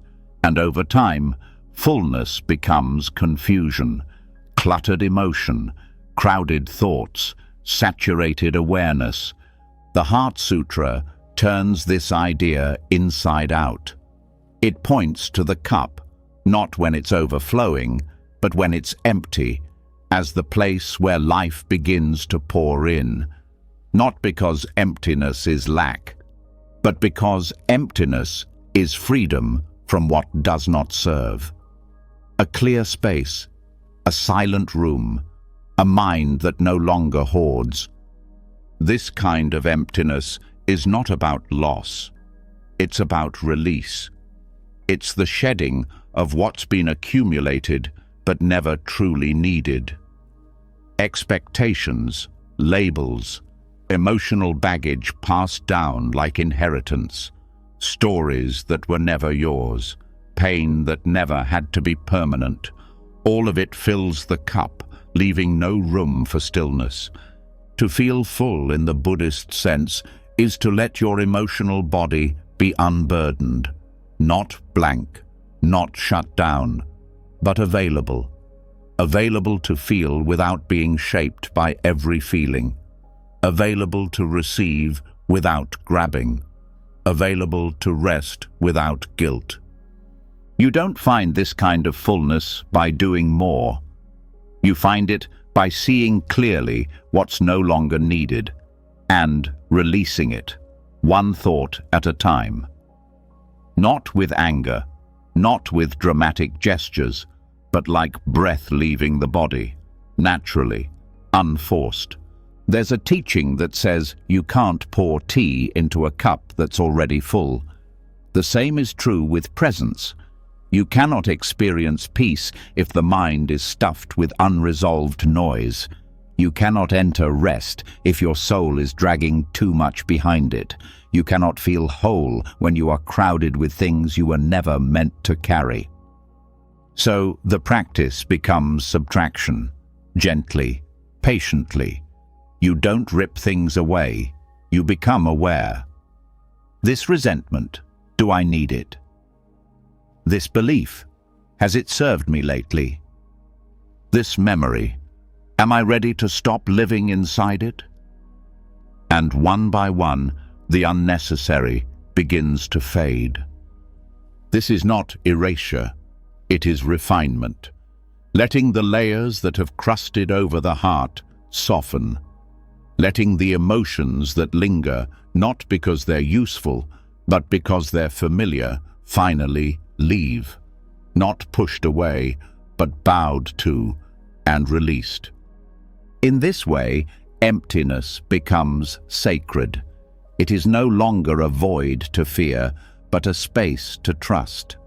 A room inside you where breath moves freely, where thought doesn't echo so loudly, where pain passes through without taking root.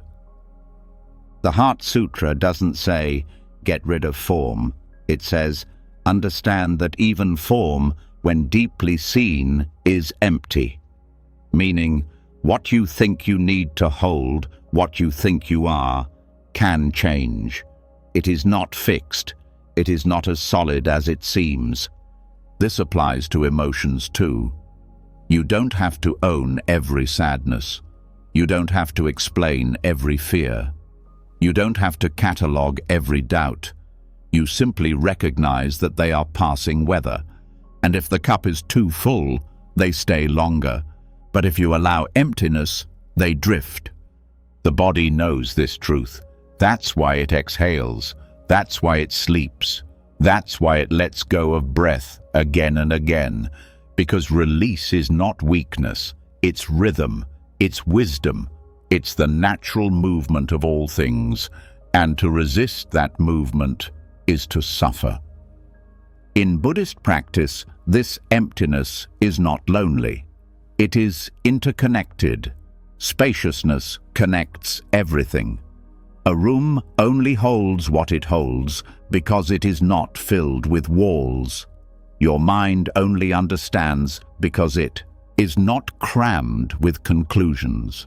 And your soul can only rest when it is no longer barricaded by your own expectations. Letting the cup hold only space is an act of deep trust. Trust that you do not need more. Trust that you already are what you've been seeking. Trust that nothing added will bring peace, only what is released. Even joy becomes more vivid in emptiness. Because joy is not something you chase. It is something that rises naturally when there is nothing suffocating it. And when the soul is no longer drowning in demands, it begins to float. Letting go is not an event. It is a slow and sacred process. Some things leave easily, others return again and again. But even that return is part of the practice. Each time you meet it with gentleness, you thank it, you learn from it, and if you're ready, you let it leave. This does not mean you detach from all of life. It means you stop attaching meaning to everything that passes through. You stop collecting every feeling as a souvenir. You stop filling your heart with every headline, every memory, every ache. You begin to live like the sky again. You begin to feel like the breath, coming, going, never trapped. And the cup inside you, once filled with so many voices, begins to echo with silence. Not emptiness as lack, emptiness as freedom.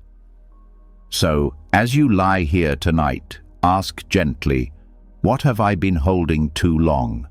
What story have I told too many times? What emotion am I ready to feel fully and let move on? Let those answers come slowly. Let them float up without force. And as they do, let them pour out. Let the cup be empty.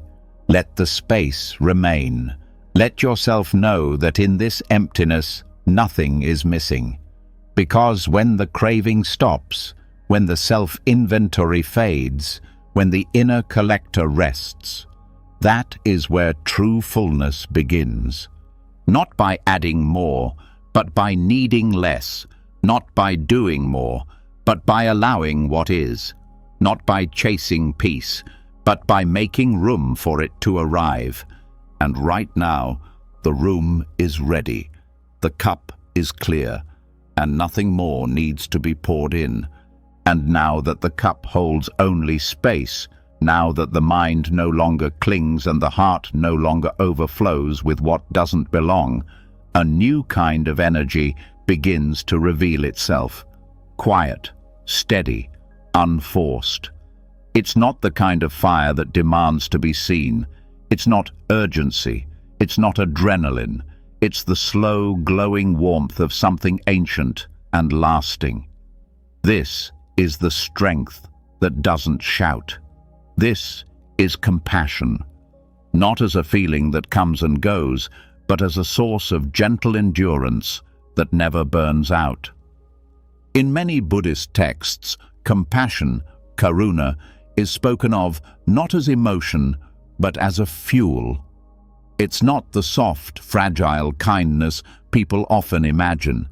It is something much stronger, something that can keep you walking even when the path feels endless, something that keeps your heart open even when the world gives you every reason to close it. True compassion is not drained by effort. It replenishes itself with each act, like a candle that lights another without losing its own flame. This kind of strength does not come from motivation or mood. It doesn't depend on whether the day went well or whether people were kind. It comes from something deeper, a choice to stay soft when it would be easier to go numb, a decision to care without collapsing, a practice of holding space for others and yourself without turning it into a performance. Many confuse compassion with weakness, but in Buddhist tradition, it is one of the highest forms of power. Not power over others, but power within. The kind that lets you keep showing up, even in the presence of pain. The kind that lets you forgive, not because you forget, but because you don't want to carry the bitterness anymore. The kind that lets you listen without needing to fix, to witness suffering without becoming swallowed by it. The bodhisattvas, beings who vow to awaken not just for their own sake, but for all sentient beings, are often described as having compassion that spans lifetimes. Not a single act, not a burst of empathy, but an endless reservoir of care. This is what it means to endure gently, to love not with drama, but with discipline, not with loud passion, but with unwavering warmth. When you look at your own life, you can probably remember moments when your heart wanted to shut down, when pain felt like too much, when people disappointed you, when your own mistakes made you question your worth. And still, here you are, still breathing, still caring. That's the candle. That's the quiet strength that didn't burn out. That's compassion. It is not always grand. Sometimes it's as simple as offering a smile when you feel tired. Sometimes it's pausing to breathe instead of lashing out. Sometimes it's staying present in a difficult conversation. Sometimes it's forgiving yourself for not being perfect. These acts don't look like much, but they keep the flame alive. And what's important to understand is that compassion doesn't mean absorbing everyone else's suffering. It doesn't mean sacrificing yourself until you are empty. That's not endurance, that's burnout. Real compassion includes boundaries. It includes care for the self. It says, I will show up, but I will not lose myself in the process. In meditation, there's a practice called metta, or loving kindness. It begins with sending care to yourself, not as selfishness, but as foundation, because you cannot sustain compassion for others if you are filled with self-hatred. You cannot offer calm if your own heart is on fire. You must tend to your own flame first. Then you can carry it into the dark for others. The Buddha once said that holding on to anger is like picking up a hot coal to throw at someone. You are the one who gets burned. Compassion is the opposite. It cools the coal. It turns fire into warmth. It transforms reaction into response. And the beauty of compassion is that it doesn't run out. The more you give, the more it grows, because it is not pulled from your energy, it's pulled from your awareness, from the still part of you that is connected to all things. And when you act from that place, you are not draining yourself. You are drawing from the same well that fuels the sunrise and the ocean tides. It is endless because it is shared. This is why monks who live with so little can give so much. They are not depleted by giving. They are nourished by it, because their compassion is not based on performance or reward. It is based on presence. It's not about saving others.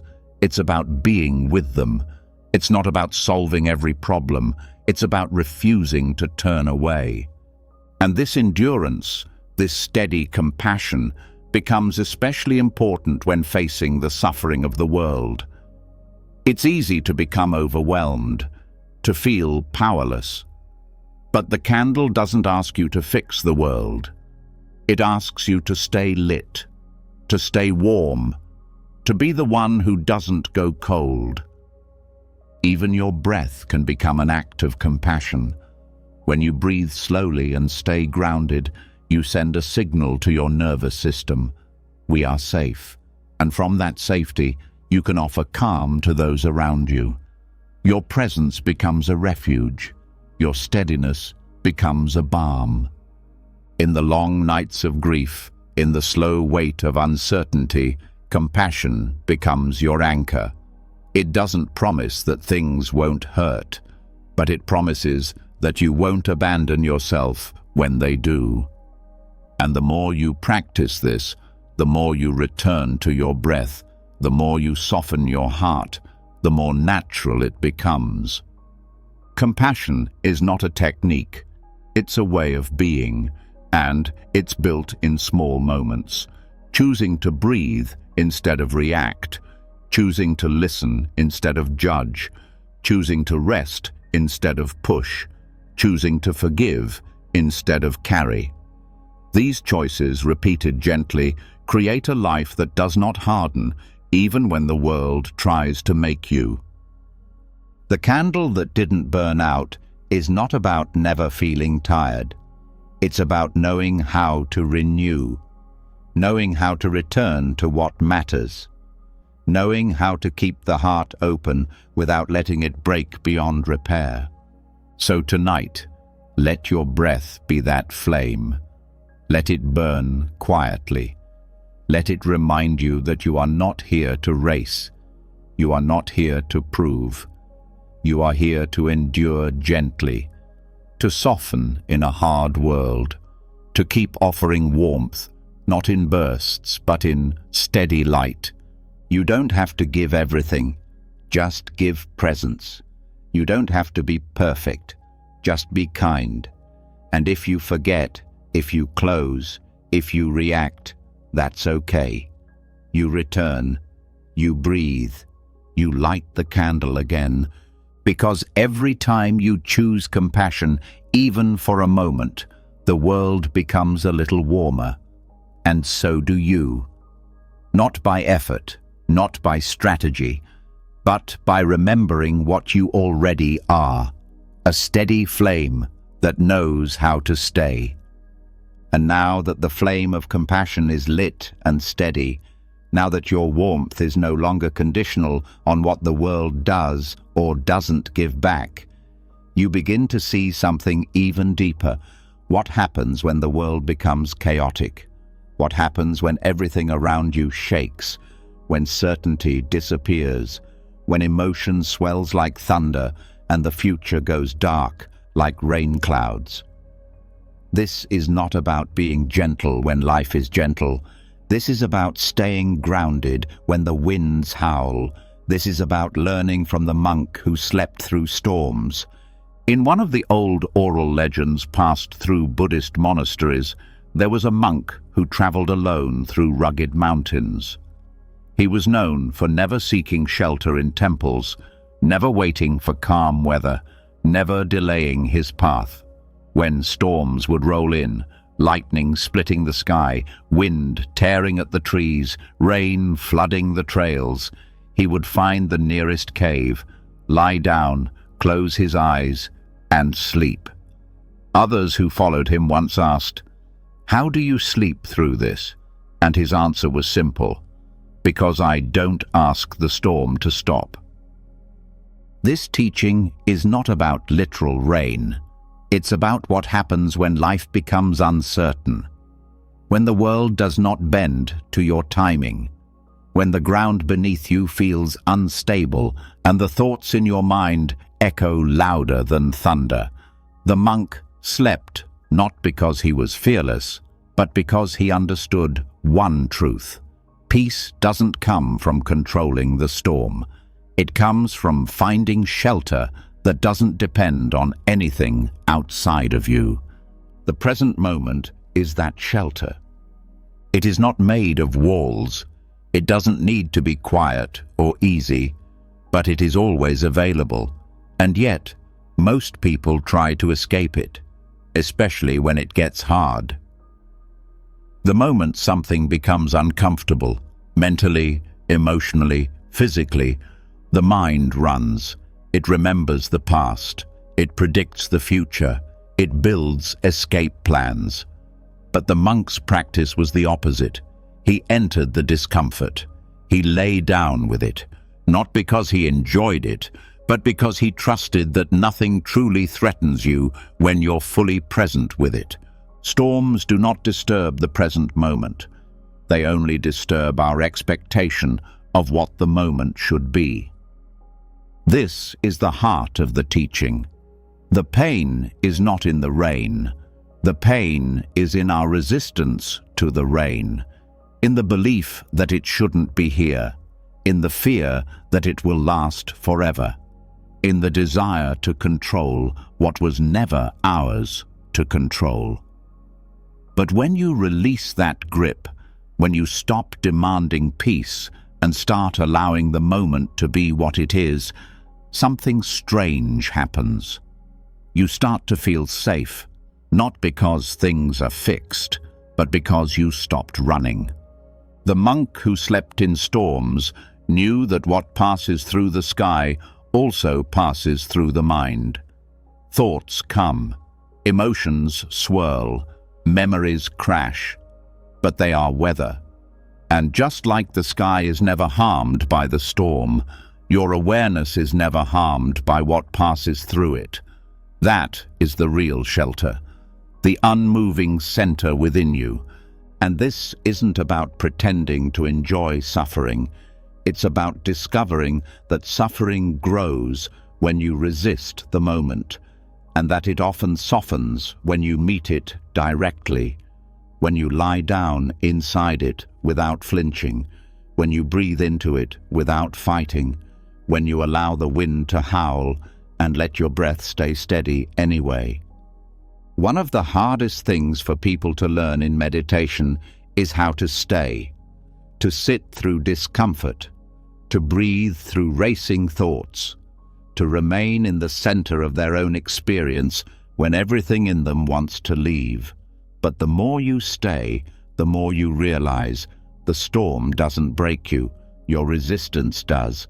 This is why mindfulness is called returning, not escaping into fantasy or future, but returning again and again to the moment as it is, without needing it to be different, without needing it to soften before you soften, without waiting for perfect conditions before you relax. The monk who slept in storms had no guarantee that the lightning wouldn't strike. He didn't meditate to make the storm go away. He just learned to rest beneath it, to find something deeper than safety, trust.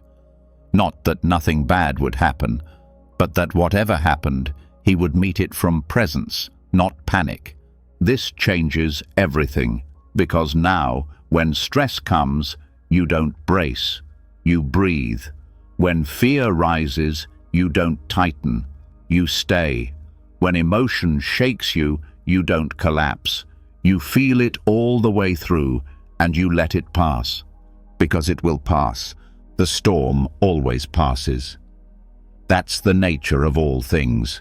The emotion, the thought, the panic, the noise. None of it stays forever. But the more you resist it, the longer it lingers. The more you accept it, the faster it moves through. So the monk's sleep was not unconsciousness, it was trust. It was the deepest form of presence. His body said, "I can rest even now." His breath said, "I don't need to rush away." His mind said, "This too is just passing weather." And this is the kind of presence that becomes unshakable.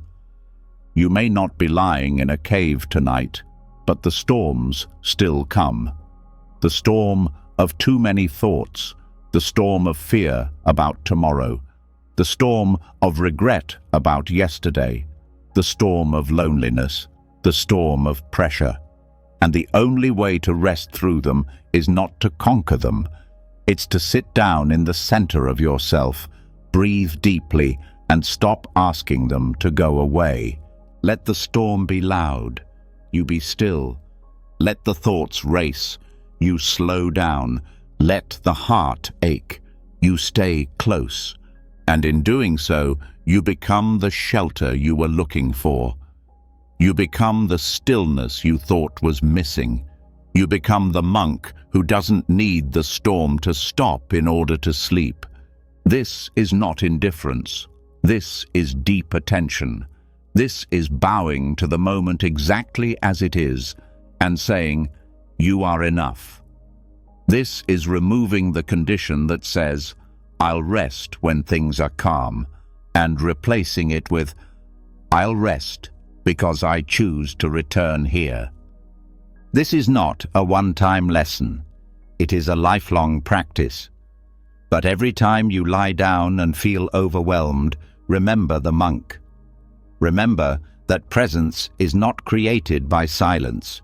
It is revealed when you stop chasing silence and sit down inside the storm. So, tonight, whatever is moving inside you, let it move. But you stay. Stay in your breath. Stay in your body. Stay in the moment, no matter how imperfect. And as the winds of thought and fear try to sweep you away, you stay rooted, not tense, soft, not numb, awake. Because nothing can uproot the one who no longer needs the sky to stay clear. Let the cave be your breath. Let the stillness be your bed. Let the present moment be your shelter. And rest. Not because the world is perfect, but because your presence no longer depends on it. And once you've learned how to stay inside the storm, once you've stopped resisting the moment and discovered peace that doesn't depend on calm weather, the body begins to surrender differently. Not from exhaustion, but from trust. Not as collapse, but as reverence. Because now, rest is no longer something you fall into. It's something you offer. It becomes more than relief. It becomes sacred. This is where we begin to understand sleep not as escape, but as devotion. In many Buddhist traditions, even rest is treated as a form of puja, a spiritual offering, not to please a deity, but to align the heart with humility. It's a way of saying, "This too I give back." The breath, the body, the thoughts, the tension, all laid down like a candle before the altar of life. Not because you're tired, but because you're grateful. And this subtle shift, from sleep as a need to sleep as a gift, transforms the entire act. Most people see rest as downtime, a break from responsibility, a necessary pause before the next round of doing. But Buddhism invites a different view. It teaches that everything, when done with awareness, becomes part of the path. Washing a bowl, walking down a path, closing your eyes. If done with presence, each becomes an act of return, a way of saying, "Here I am again." And what could be more sacred than the moment the body softens and the mind dissolves into trust? To offer sleep as puja means entering rest not with resistance, but with ritual. It begins with intention. Before you lie down, you pause. You acknowledge that this moment is not separate from your practice. You don't crash into the bed. You arrive in it. You don't abandon yourself as you fall asleep. You meet yourself at the threshold. You say, in silence or out loud, "May this rest serve more than my body. May it restore my heart. May it offer something back to the world." This doesn't have to be religious. It doesn't need incense or chanting. It needs sincerity. It needs awareness. The smallest gesture can become sacred if you meet it with depth. Even the way you place your head on the pillow can become a bow. In many monasteries, monks close their eyes with their palms together, not for show, not out of superstition, but as a reminder. This is not just sleep. This is surrender. This is the letting go of striving, the pause of self-definition, the silence after a day of seeing, judging, reaching, fixing. And in that pause, something larger is allowed to hold you. The body knows how to rest, but the heart often doesn't. It's filled with guilt, with thoughts of unfinished business, with doubts about whether it has earned rest. This is why treating sleep as an offering changes everything. You are no longer trying to deserve rest. You are dedicating it. You are saying, "Let this be part of the path. Let this be useful, even in stillness." This is a powerful antidote to the modern world, where rest is often seen as weakness, where being tired is treated like a failure, where sleep is something you fight to earn rather than something you bow into. But in Buddhist thought, rest is a part of right effort. It's not lazy, it's wise. It restores the clarity that effort depends on. Transforming sleep into devotion also softens the mind's grip. When you enter rest as a ritual, you no longer obsess over the outcome. You're not trying to force sleep. You're not measuring the hours. You're simply offering yourself into rest, the way a flower offers itself to the sun, without expectation, without force, just a quiet unfolding. Even the breath participates. It slows not out of exhaustion, but out of trust. It no longer pushes, it receives. And in that receiving, the nervous system understands. Nothing is being taken. Nothing is being lost. This is not withdrawal. This is return. In Tibetan teachings, they speak of sleep as a teacher of death, a rehearsal for the great letting go, but not in a way that's frightening, in a way that's freeing. Each night, we release identity.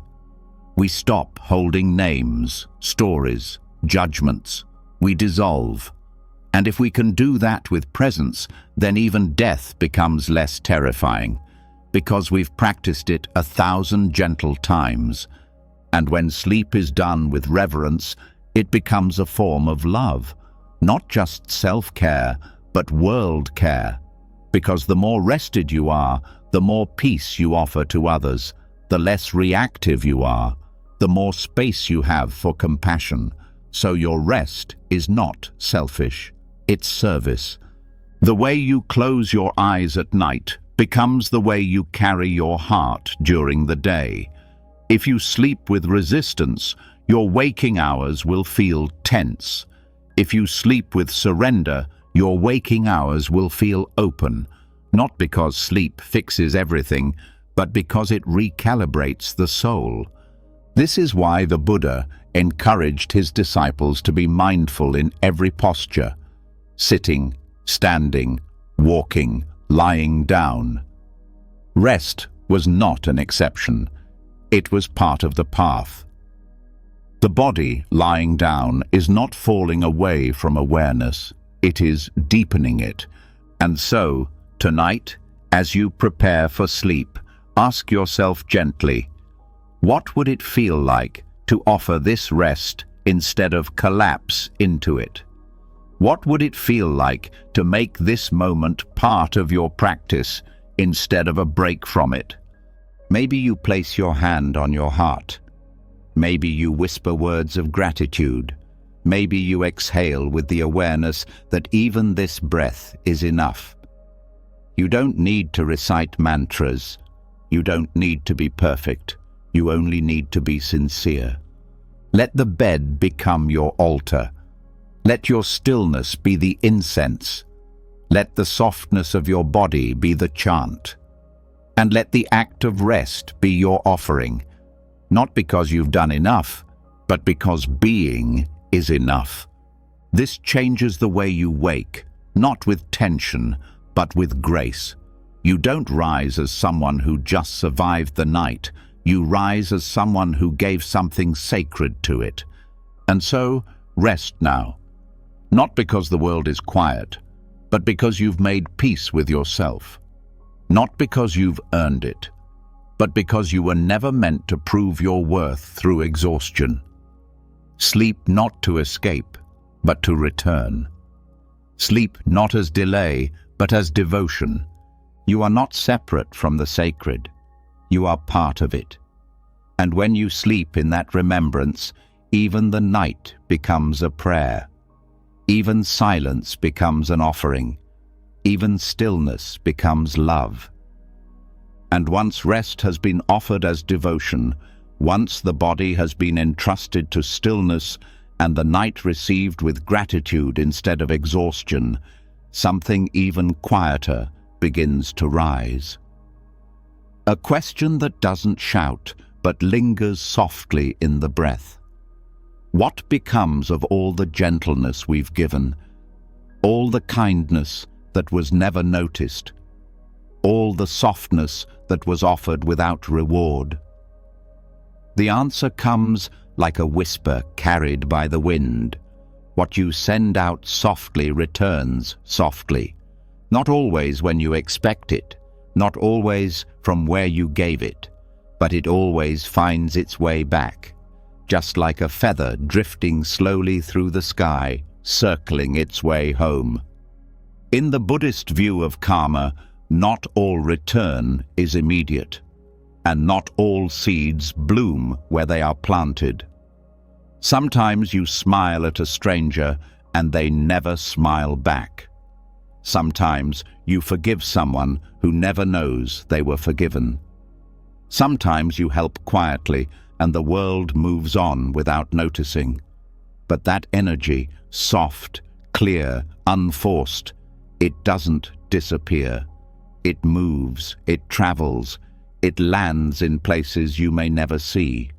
And one day, when your soul most needs peace, it returns, not because you demanded it, but because softness always circles back.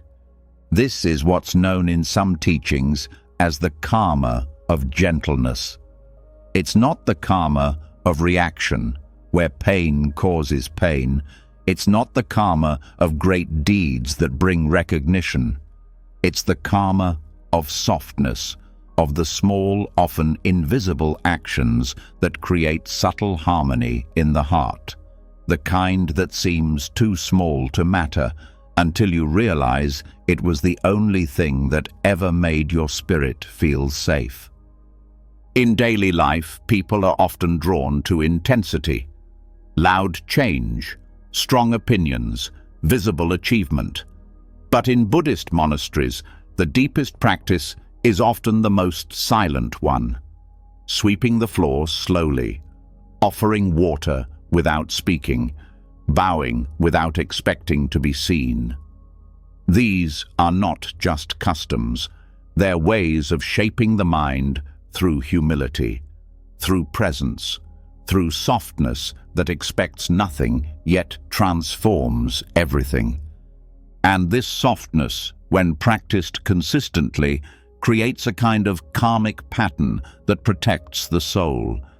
It does not shield you from hardship, but it surrounds you with clarity. It doesn't prevent pain, but it gives you a quiet strength when pain arrives, because every soft action becomes a thread in the net that holds you when you fall. Even thoughts carry this energy. A quiet wish for someone's peace, even if you never say it aloud. A prayer for someone you no longer speak to. A gentle memory that you allow to arise without bitterness. These too are feathers released. And what returns is not always what you expect, but often exactly what you need. Many people grow impatient with soft paths. They want change now, healing now. They want to see their efforts bloom like fireworks. But Buddhist wisdom reminds us what is loud fades fast. What is gentle lasts long. Water wears down rock, not through force, but through steady presence. Kindness reshapes karma not with spectacle, but with consistency. This teaching is not about being passive. It's about being skillful, about choosing your energy wisely, about knowing that when you respond to harm with gentleness, you don't become weak, you become free. Because you are no longer letting others decide the state of your mind. You are no longer mirroring harm. You are creating something new.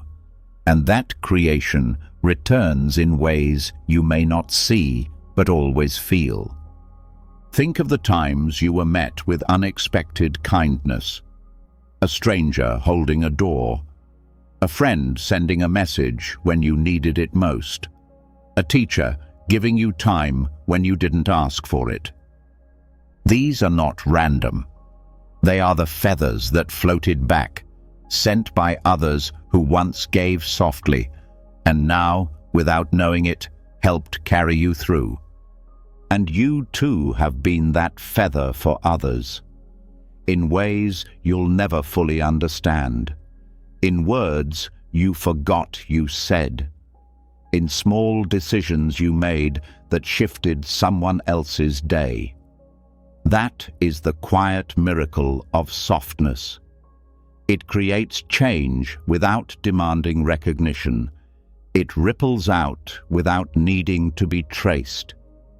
And when you rest in this understanding, your practice becomes deeper than self-improvement. It becomes alignment with life itself. Softness doesn't mean never saying no. It doesn't mean staying silent when something matters. It means acting from clarity instead of reactivity.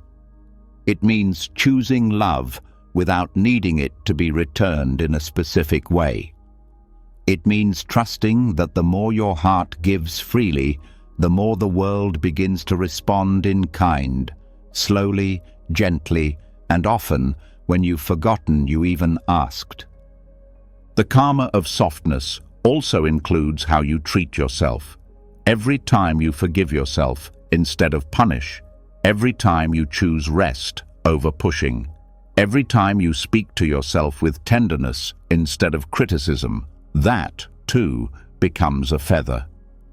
And these self-feathers often take the longest to come home, but when they do, you begin to feel safe in your own presence. You begin to trust your inner voice again. You begin to see that healing was never about force. It was about patience. There is a story of a monk who walked barefoot across a cold mountain path each morning to collect water for the Sangha. He never spoke of it. No one asked him to. He simply did it, year after year.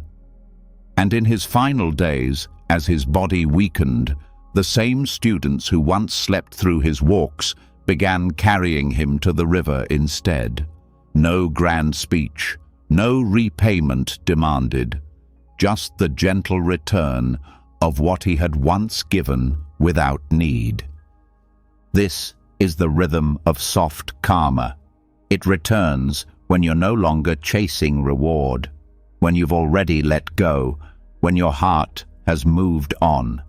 And then, without warning, peace appears, not as a trophy, but as a presence. A quiet sense that things are okay, that you are okay, that the world is not as cruel as you feared, that love has roots in places you forgot you planted. Tonight, as your breath slows, notice the softness you've sent into the world, whether or not it was noticed. Let it return in feeling, not in memory. Let it hold you without needing explanation. Let it remind you that kindness is never wasted, that peace is not built in a day, that every quiet gesture mattered more than you realized. Let this awareness settle into your bones. Let it become part of your rest. And let each breath be a feather you offer back, weightless, sincere, and full of life. What floats away with softness always finds its way back, not to the mind, but to the soul, where it was always meant to land. And now that the feathers of softness have returned and settled quietly into the soul, now that you've begun to feel the peace that flows not from effort but from intention, the next teaching asks for even less. Not because less is better, but because less is truer. Not because silence must be created, but because silence already exists beneath what is stirred. The question is no longer how to achieve calm, but how to stop disturbing what is already still. This is where we enter the lesson of the lake that never asked to be still. In Buddhist practice, the idea of stillness is often misunderstood. People think it means stopping thought, removing emotion, emptying the mind by force.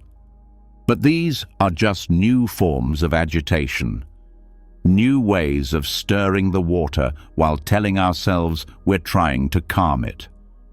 Real stillness, the kind that arises from awareness, doesn't need to be manufactured. It reveals itself when we stop trying to manage everything, when we stop stirring the surface and begin to trust what lies beneath.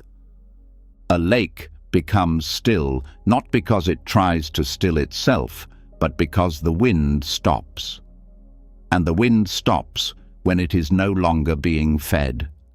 Fed by judgment, fed by resistance, fed by the constant desire to be somewhere else, feel something else, become someone else. But when attention is placed gently and consistently on what is, on the breath, on the body, on the present moment, the wind quiets, and in that quiet, the lake reflects perfectly. This reflection is what the Buddha meant when he spoke of the mind as clear and luminous. Not clear because it is always empty, but clear because it no longer clings. A mind that clings creates waves. A mind that allows creates space. This is not about effort. This is about alignment.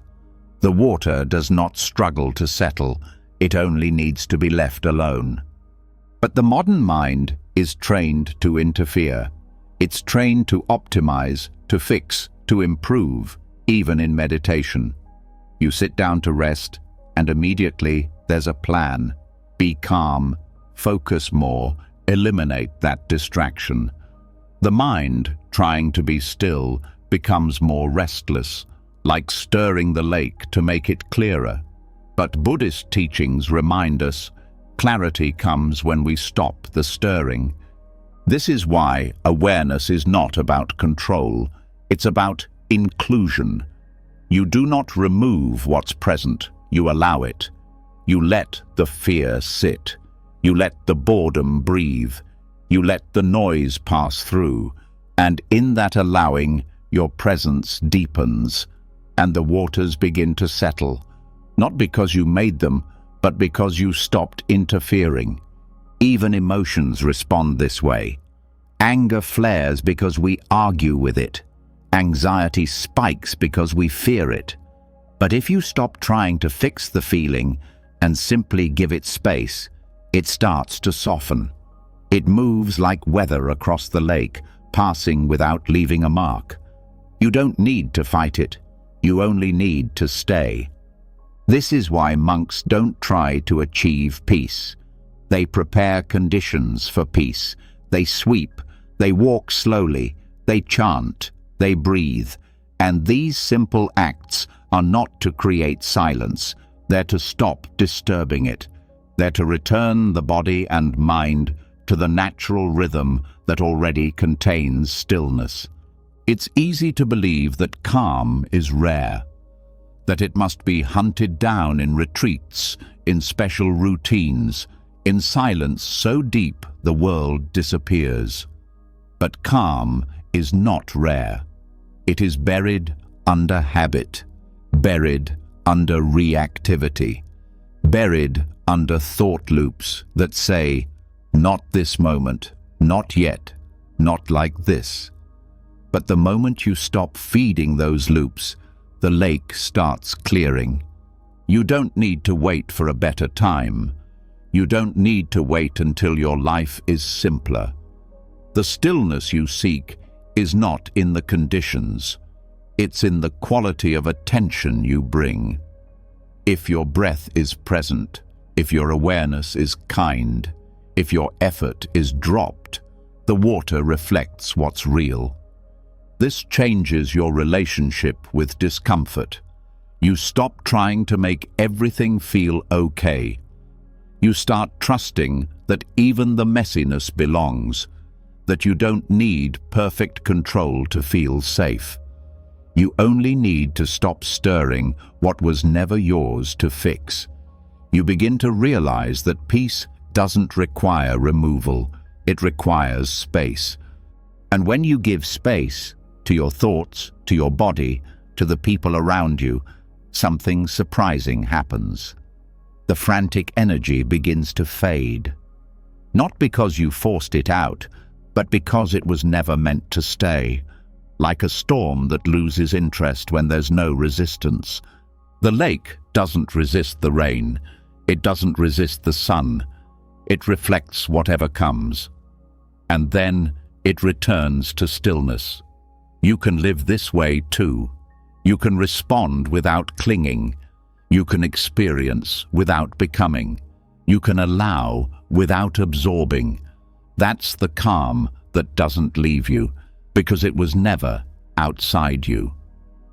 Buddhist presence isn't about always being peaceful. It's about always returning. Returning to what is true beneath the movement. Returning without needing the movement to stop. Returning with breath, with awareness, with softness. Not as a strategy, but as a way of remembering what you are. You are not the wave. You are the water. So as you lie here tonight, let yourself stop stirring. Let the thoughts come without pushing them away. Let the body rest without adjusting it to perfection. Let the breath move without needing to guide it. Trust that stillness is not something you'll find. It's something you'll uncover when you stop searching. Let the lake be your mind now. Deep, still, waiting. Not because you've conquered anything, but because you've released the need to conquer. And in that release, the water clears, the wind fades, the reflection returns, and peace is not given, it is revealed. And now that the lake has been allowed to rest, now that the surface reflects without effort, and the silence reveals itself without demand, the next understanding doesn't arise from stillness. It vibrates from within it. It isn't loud, it doesn't move through the ears, but it's deeply felt, like the hum of something sacred that doesn't need to speak to be heard. This is the bell that rings without sound, the tone of your inner life, a quiet resonance that can guide you deeper than words ever could. In Zen poetry, there's an image often repeated: a bell that rings, yet no sound is made. It's not a contradiction. It's a symbol for presence that is so complete it no longer needs to be announced. A peace so rooted it doesn't show itself through silence or through speech, but through the feeling it leaves behind. The people who carry this tone don't always look peaceful. They don't have perfect posture or slow, deliberate movements, but something in their presence feels safe. Something in their energy doesn't ask questions. It gives answers without needing to say anything. This is what it means to develop an inner tone, not a persona, not a performance, but a deep and natural rhythm that you carry into the world. It's shaped not by what you say or how you present, but by how you hold what's inside. You could be in a loud city, a busy room, a difficult conversation, and still carry this resonance. You could be in conflict, in grief, in fatigue, and still carry it. Because it doesn't depend on mood, it doesn't rely on control, it is born from practice. This tone is not taught the way speech is taught. You don't rehearse it, you return to it. Every time you sit in stillness, every time you meet a feeling without judging it, every time you choose to breathe through difficulty instead of react, you are tuning that bell, and slowly its sound, though silent, begins to move through your body, your thoughts, your life. It becomes the energy you enter a room with, the way people feel after they've left your presence. Not because you fixed them or said something profound, but because you were settled. Because your nervous system spoke the language of calm without needing to explain itself. In Zen, the greatest teachers often taught the least. They sat, they walked, they lived their lives in alignment, and that became the teaching. Their tone was the message, their silence louder than words, not because they had no thoughts, but because their thoughts no longer carried them away.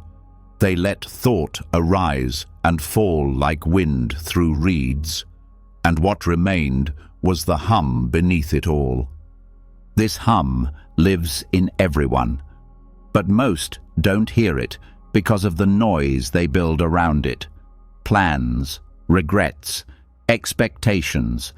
But if you sit long enough, quietly enough, kindly enough, you begin to feel it. A kind of inner warmth, a resonance that doesn't ask you to become anyone else. It just reminds you of what you are when you're not trying so hard. This tone is not something you produce, it's something you allow. It's what arises when effort is dropped, when the need to sound wise is replaced with the willingness to be real, when the need to fix your mind is replaced with the courage to befriend it. It doesn't mean your life will always be quiet.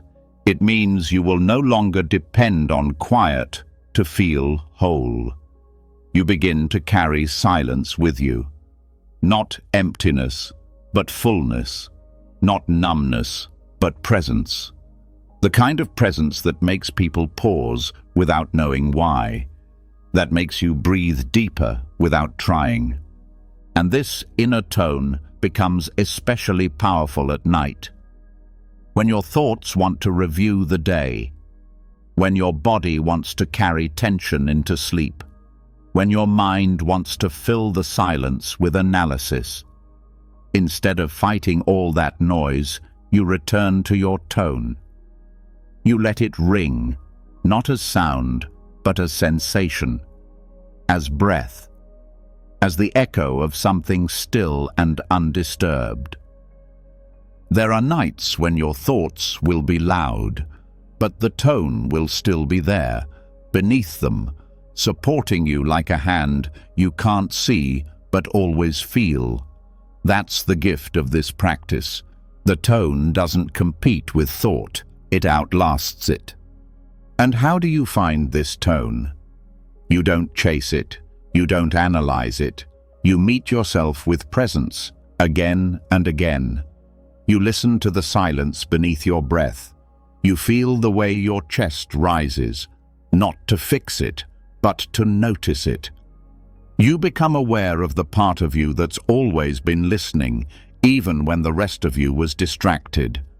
The bell rings in that space, and when your tone becomes familiar, it starts to reshape your reactions. You stop responding from panic. You stop needing to defend. You begin to listen more, to need less. You speak more slowly, but only because you're no longer trying to prove anything. You're rooted, not because life became easier, but because you became less tangled in it. This tone becomes the rhythm of your relationships. You stop pulling people in. You stop pushing them away. You simply resonate, and those who feel safe in your tone stay. Not because you tried to keep them, but because they remembered themselves in your presence, and you in theirs. There's an old Zen saying, "When the bell is struck, the mountain answers." Meaning, when your tone is real, the world responds in kind, not always instantly, not always predictably, but deeply. That tone becomes your offering, not a performance, a presence, not a message, a way of being. And when you carry it into sleep, it becomes the final offering of your day. You don't need to summarize your progress. You don't need to recount your mistakes. You just rest in that tone, letting it hum beneath the surface, letting it hold you, letting it echo in your breath until the breath becomes deeper than thought. This is not metaphor. It is felt. And once it's felt, it is never forgotten. So let the bell ring now, without volume, without story. Let your body hum with the memory of peace. Let your soul echo without words. Let the night carry you, not into escape, but into that quiet resonance that never leaves. The bell that rings without sound is already ringing inside you. All you have to do is stop speaking and feel it. And now that the bell has rung without sound, now that its silent tone has settled into the body like a hum beyond language, there's no need for more volume, more explanation, or more answers. What lingers is not a conclusion, but a feeling, an echo that speaks without requiring a single word.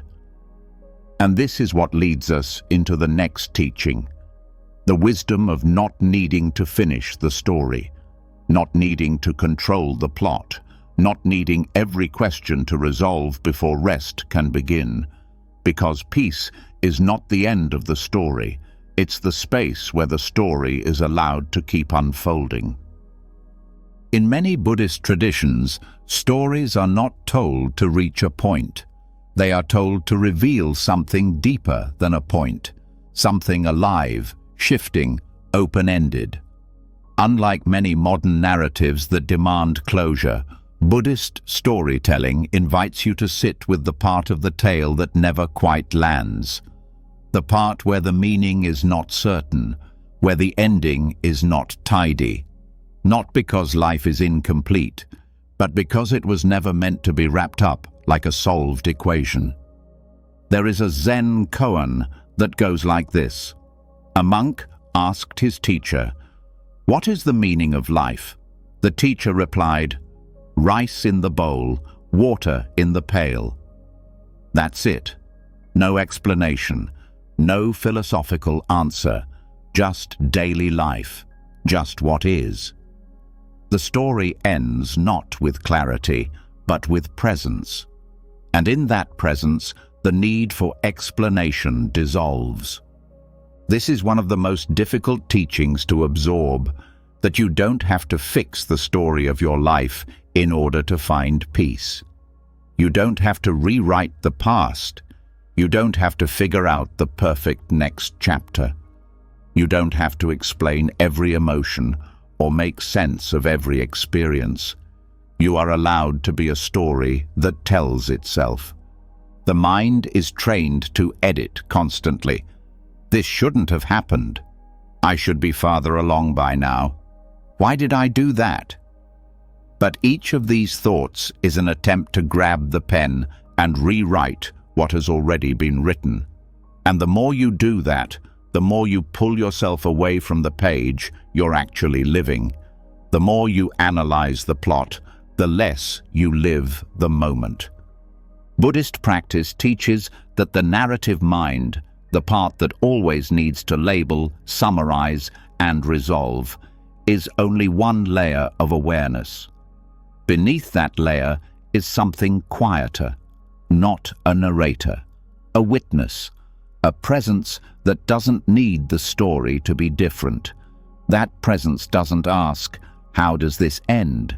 It simply asks, "What is this right now?" And in that shift, the urgency drops. The need to control softens. This doesn't mean you stop caring about your life. It means you stop squeezing it into a shape. You stop demanding that every relationship makes sense. You stop needing every choice to be justified. You begin to allow the beauty of a chapter that doesn't need to lead to a climax.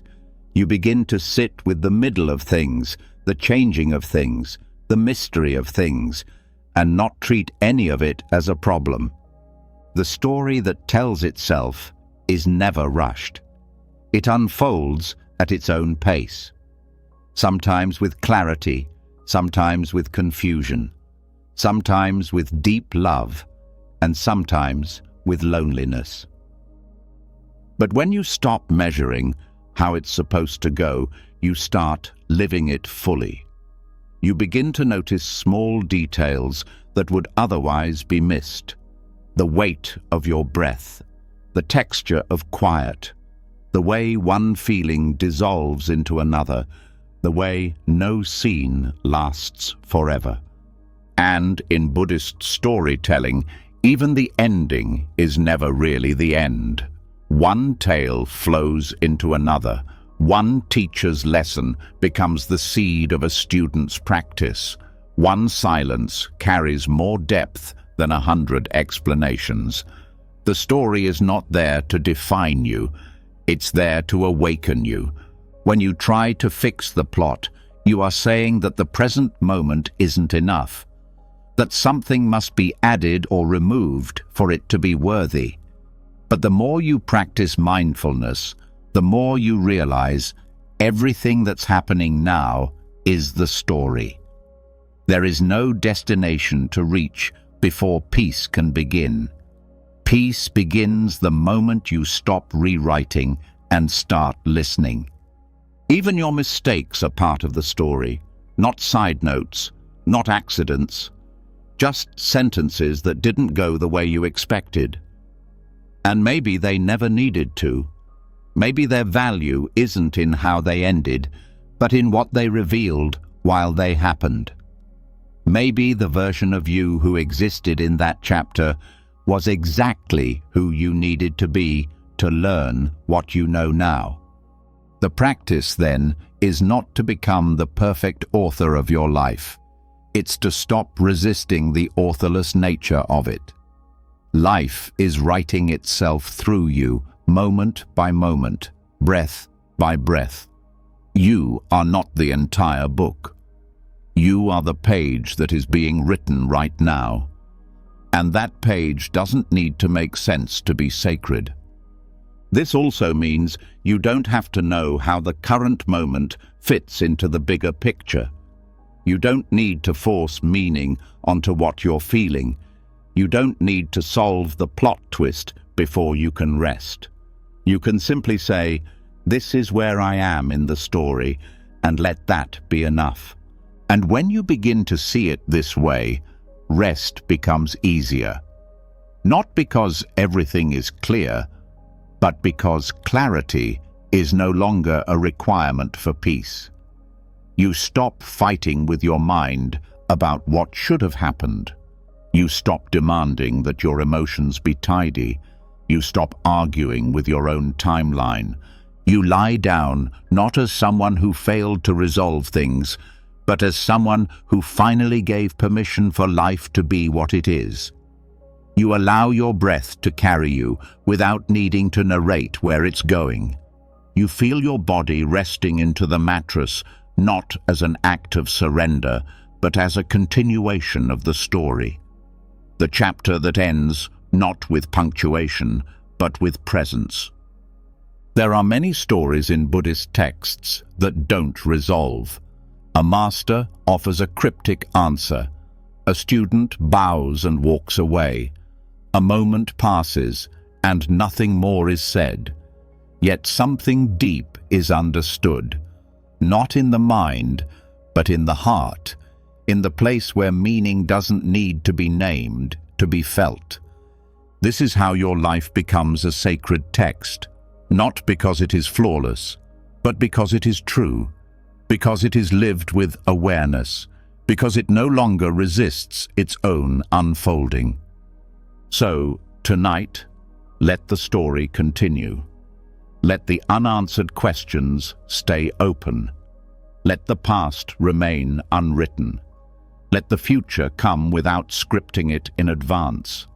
Let the plot be unpolished, incomplete, full of pauses, and let it be beautiful in its lack of resolution. You don't need to write the ending. You only need to live the sentence you're in. Let it breathe. Let it be ordinary. Let it be honest. And trust that the story knows where it's going, even if you don't. The story that tells itself was never lost. It was just waiting for you to stop interrupting it. So now breathe and let the next line arrive. And now that the story is no longer being forced to make sense, now that the plot is allowed to breathe and unfold without your constant editing, something subtle begins to emerge. A kind of quiet light. Not the blinding light of conclusions or breakthroughs, but the soft, flickering kind that shows up when you're not looking for it. A light that doesn't ask to be chased. This is where the next lesson begins, not in search, but in sight. Not in achievement, but in attention. The firefly path waits for those who are finally done trying to light up the whole world at once. In the deep forests where monks retreat to live in silence, there are no city lights, no glowing street lamps to depend on, and often there are no answers either, only the soft, open questions of nature. At night, the only lights that dance through the trees are fireflies, small, brief, unreliable in the traditional sense. And yet, they are enough. The monks do not chase them. They sit and watch. They allow those flickers to guide their eyes, their breath, their practice. Not because they show everything, but because they show something. And something is always enough if you're not demanding everything. This is the heart of the teaching. You don't need a grand awakening to feel alive. You don't need permanent clarity to move forward. You don't need a spiritual explosion to be at peace. What you need is to learn how to rest in the little lights, the ones that come and go, the ones that appear just long enough to remind you, you're not lost. Most suffering doesn't come from the dark itself. It comes from the belief that there shouldn't be any darkness, that life should be lit up at all times, that understanding should be constant, that comfort should never fade. But life doesn't work that way. Insight comes like fireflies, brief and beautiful. And if you're rushing through the forest, chasing them with a net, you miss the entire experience. Buddhism doesn't promise constant light. It doesn't give you a lantern to carry for the rest of your life. It offers something simpler and more honest, the ability to sit with the flickers, to trust the little glimpses of truth, to accept that not every moment will be lit, but every moment can be lived. This shift is radical, because it means you stop searching for the one big answer. You stop exhausting yourself trying to feel right all the time. You stop needing to be certain before you rest. Instead, you look for the light that's here, however brief, however incomplete. You trust that the next step doesn't need a spotlight, just a flicker is enough. The firefly path also teaches humility, because it reminds you that light is not something you make. It's something you receive. And the more you try to force it, the more you chase it away. That's what anxiety is, in many ways, a frantic reaching for illumination, a fear that if you don't understand now, you never will. But the monks who walk slowly through darkness know better. They know that the light comes in its own time. And until it does, the dark is not an enemy. It's simply part of the path. And this way of moving changes your relationship with confusion. You stop needing to resolve everything immediately. You stop asking, "What does this mean?" over and over. You start asking, "What is here right now?" Because maybe all that's here is a breath, or a moment of quiet, or a feeling that doesn't need to be fixed. And that, too, is a kind of light, a moment of awareness that flickers and then fades, but still leaves something behind. There's an old saying, "The eyes adjust to the dark," which is another way of saying you don't need more light, you need more stillness, you need more patience, you need more willingness to stay where you are without turning on a flashlight. Because the inner eye, the one that sees what really matters, doesn't need everything to be clear. It just needs everything to be real. And what's real is often small. A kind thought, a steady breath, a moment of letting go. These are not huge events, but they are fireflies, and if you sit with enough of them, the path becomes visible, not all at once, but enough to keep going. This is why monks often repeat the same chants every morning, not because they need something new, but because repetition creates rhythm, and rhythm is light. Rhythm is what allows you to feel held, even in uncertainty. It reminds you that you don't need to reinvent yourself every day. You just need to return, to sit, to breathe, to notice the flickers and let them guide you without grasping.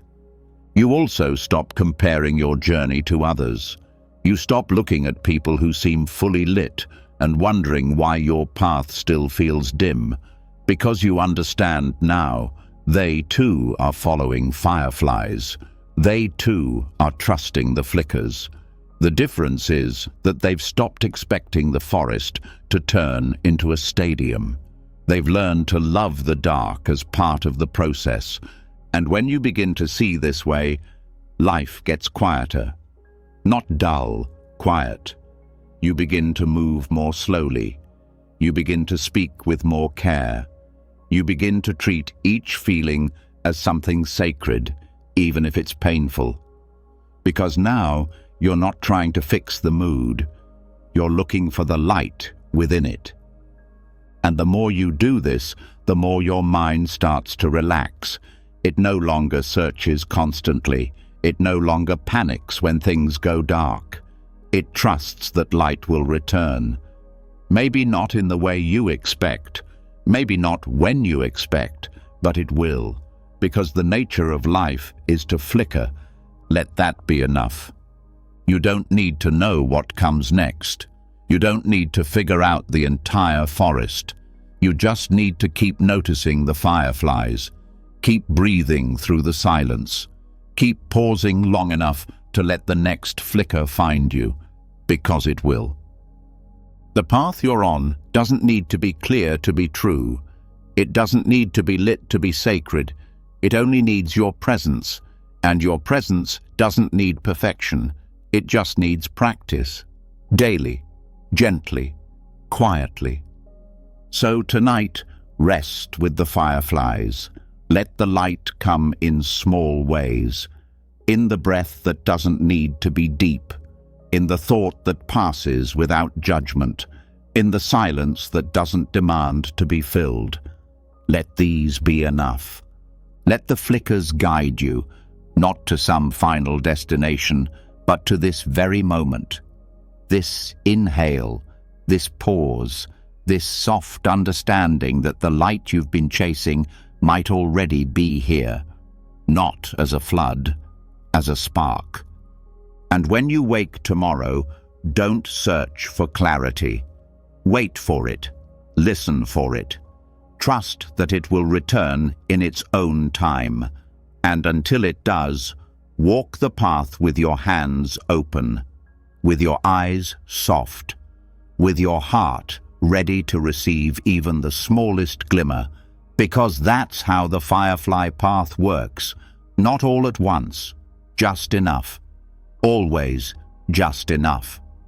And now that the fireflies have faded into the dark, now that the soul has learned to trust flickers instead of chasing floods, a new kind of surrender begins to unfold.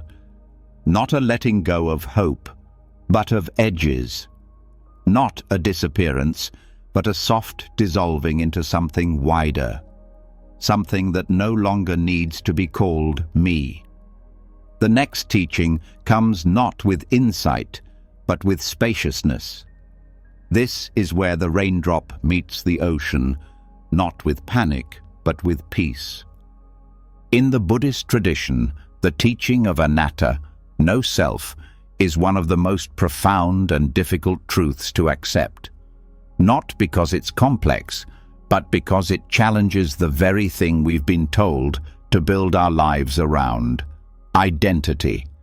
The idea of a fixed self, a personality, a history, a name, a center of control. But the deeper the practice goes, the more it becomes clear what we call self is not a solid thing.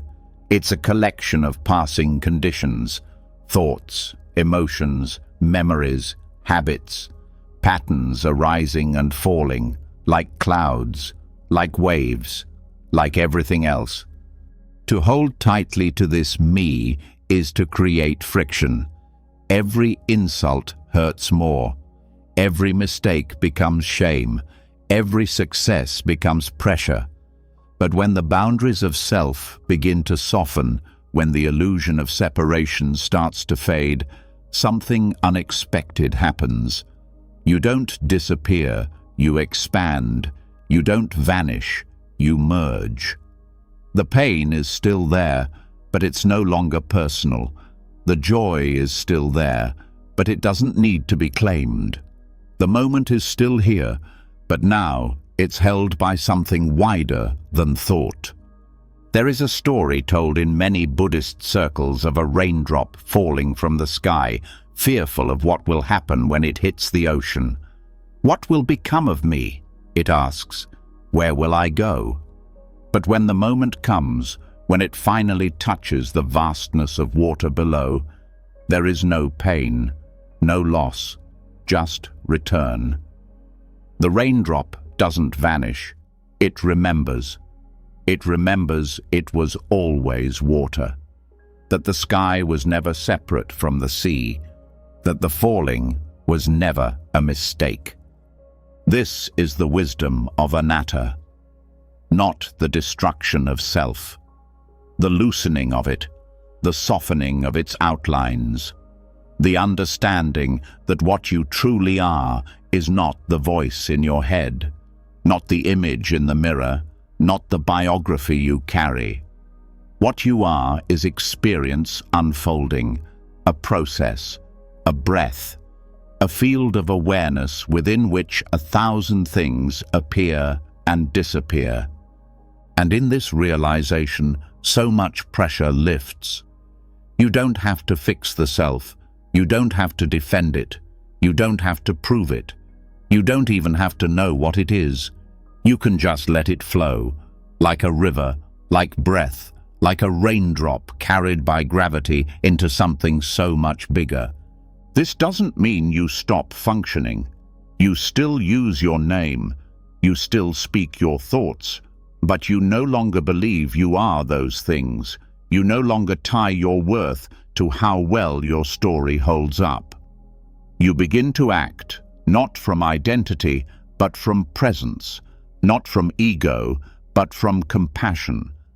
Because when there's no self to protect, there's more space to care. The teachings often say that clinging to self is the root of suffering, because it divides the world. It creates inside and outside, us and them, success and failure. But the raindrop that finds the ocean no longer sees those lines. It feels them dissolve, and in their place is not confusion, but belonging. This is why monks bow, not because they are small, but because they are vast, and bowing reminds them. Bowing reminds the mind to get out of the way. Bowing returns the body to humility, to the understanding that what we bow to is not a god, not a rule, not even a teaching. We bow to life itself, to the movement of all things, to the ocean that holds the drop. When you begin to live this way, the sharpness of self begins to round out. You stop thinking in terms of my experience, my achievement, my suffering. You start seeing everything as part of a larger unfolding. Someone else's smile feels like yours. Someone else's pain stirs compassion, not distance, because the wall between me and them has grown thin, not erased, but breathable. This breathing space is what allows rest, because the self is exhausting. It demands maintenance. It demands proof. It worries constantly. Am I doing enough? Am I respected? Am I seen? But when you stop feeding it, the questions fade, and in their place is silence. Not emptiness, but fullness without boundaries. The raindrop does not mourn what it loses when it joins the sea, because it gains something far greater. The freedom to move without needing a name, the freedom to change without breaking, the freedom to be part of something that doesn't collapse when the story ends. And so tonight, if your thoughts are clinging to identity, if your mind is asking, "Who am I?" or "Am I enough?" breathe, not as yourself, just as breath. Let the boundaries blur, let the roles fall away, let the story pause, and feel what's beneath all of it. That feeling, open, wide, spacious, is not nothing. It is everything. It is awareness without label. It is consciousness without container. It is what remains when you no longer need to be someone. And it is peaceful, not because it's passive, but because it's free. You'll still wake up tomorrow. You'll still put on your name, your habits, your preferences. But maybe you'll wear them more lightly. Maybe you'll remember they are costumes, useful, temporary, not the whole of you. The whole of you cannot be seen. It cannot be captured. It cannot be pinned to one story. It is vast. It is formless. It is the field in which all things arise and pass away. And knowing this, you no longer need to chase importance. You no longer need to defend your opinions like territory. You can listen more. You can soften more. You can let others be right without it making you wrong. Because there is no you to be defended, only a moment to be met. So let the raindrop fall now. Let the ocean receive it. Let the edges dissolve, not as failure, but as fulfillment.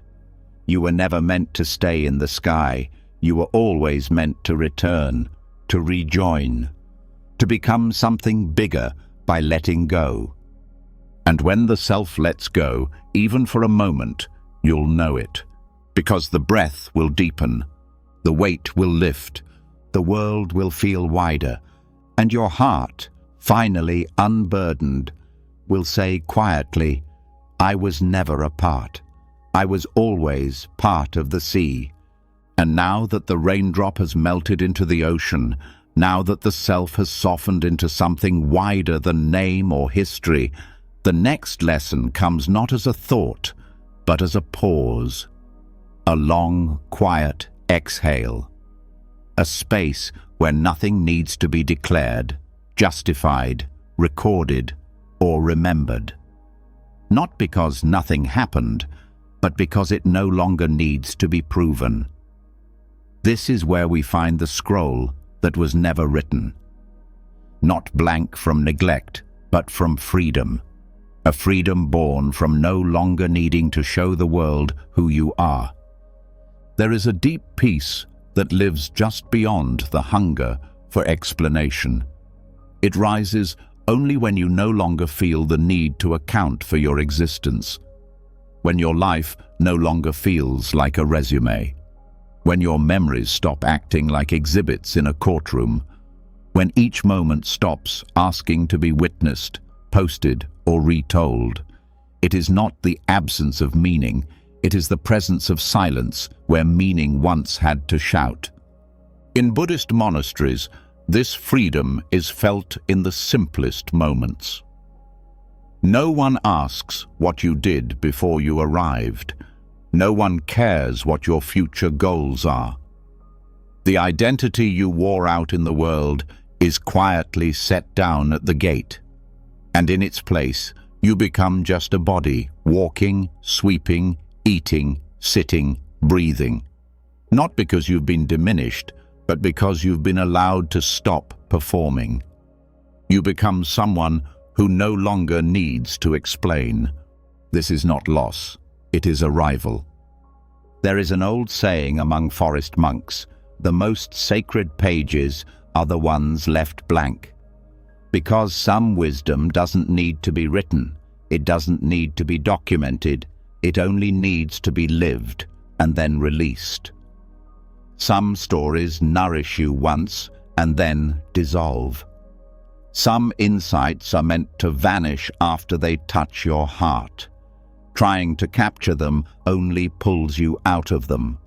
The modern world is obsessed with proving you're enough, proving you're right, proving your experience was valid. But Buddhist presence teaches a different rhythm. The rhythm of letting go before the proof is gathered. The rhythm of doing the right thing, not because it will be seen, but because it aligns with your heart. The rhythm of living deeply, then turning the page without saving every line. This is where rest becomes possible, not because you've finished everything, but because you've stopped proving anything. There is a strange exhaustion that comes from constantly translating your life into language. You feel something profound, and immediately the mind asks, how do I explain this? How do I post it? How do I make it meaningful to others? But the moment you do that, you leave the experience. You enter the role of the narrator. And while storytelling has its place, not every moment needs to become a message. Some of the most powerful truths cannot be told. They can only be known. They don't translate into paragraphs or punchlines. They rise like breath, fill you for a while, then disappear, leaving behind only a quiet shift in how you walk, how you see, how you care. The scroll that was never written is a symbol for the soul that no longer needs to archive its becoming. And this does not mean your life has no meaning. It means the meaning no longer depends on performance. It means the depth of your experience doesn't require documentation to be real. It means you trust that you are real, even if no one claps, even if no one records, even if no one remembers. This is the peace the monks carry in their eyes. It is not detachment. It is the absence of proving. It's the way their steps touch the earth without leaving a mark, and yet the world is changed by them. It's the way they love, not through declaration, but through stillness, through presence, through attention that asks for nothing in return. In your own life, you may notice how often your mind wants to prove. Let me explain what I meant. Let me show you why I matter. Let me remind myself that I've accomplished something. These are all forms of grasping, grasping at self-worth, grasping at memory, grasping at identity. But when you step back, when you let the scroll remain unwritten, you feel a new kind of freedom. The kind that lets you enjoy a moment without sharing it. The kind that lets you learn a lesson without turning it into content. The kind that lets you rest deeply because you're no longer performing even for yourself. This is not giving up on expression, it's giving up on pressure. You can still speak, still create, still write, but you no longer do it to earn your place. You do it because it arises naturally from presence. And if it disappears the next moment, that's okay. Because you're no longer trying to hold it all together, because the scroll you were trying to fill was never required, because the story that truly matters is already being lived, and it does not need to be recorded to be complete. In meditation, this is felt as a pause, a moment when thought fades and no narrative rushes in to replace it. No internal voice narrating. No self to comment on the self. Just space. And in that space, you begin to realize that the absence of narrative is not emptiness, it's liberation. You do not need to keep explaining who you are. You are already here.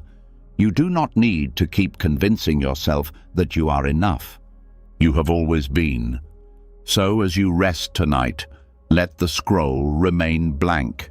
Let the breath be the only sentence that repeats. Let the body lie down without needing to understand everything it has carried.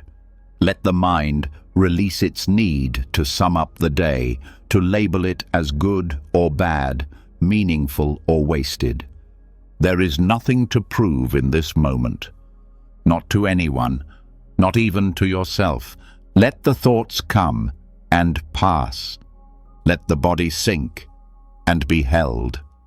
Let the silence return and stay. Let this night be enough, even if you say nothing about it tomorrow. Even if it changes you in a way no one sees. Even if it writes no story.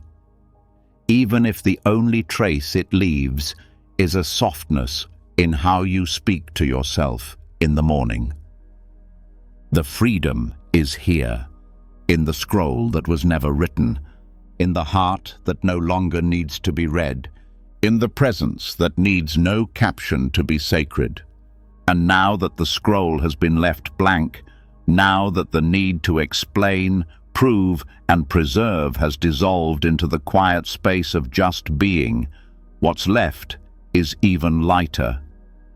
Not an emptiness that aches, but a weightlessness that frees. A stillness not fixed to any label. The breath becomes quieter, the steps softer, the journey less personal. This is where we begin the next teaching, not about moving faster nor achieving more, but about releasing even the identity of the one who walks. Because when footsteps vanish, the path becomes limitless. In the Theravada forest tradition, monks wander without attachment to destination. They don't walk to arrive, they walk to return, not to a place, but to presence. And in doing so, they dissolve one of the deepest illusions in the human mind, that there is a someone walking through time, building meaning, leaving a mark. The more they walk, the more the idea of self begins to thin, until finally there are only footprints in the soil, and even those vanish in the wind. This is not about disappearing from the world. It's about disappearing from the constant need to define yourself within it. It's about letting go of the belief that your value is tied to your direction, your destination, or your ability to leave something behind. Because the deepest peace doesn't come from knowing who you are. It comes from no longer needing to. The mind builds identity from motion. I am the one who achieves. I am the one who heals. I am the one who struggles. But what if there is no one? What if life is not a line from here to there, but a circle of moments unfolding on their own? What if walking becomes sacred precisely when it leaves nothing behind? This kind of walking is not aimless, it's awake. Each step is not a means to an end, but a full expression of presence. You don't walk for meaning. You walk for the miracle of walking. You don't move to become someone else. You move to remember that you never were a fixed thing to begin with. And as identity softens, the mind becomes quieter. You stop narrating your journey.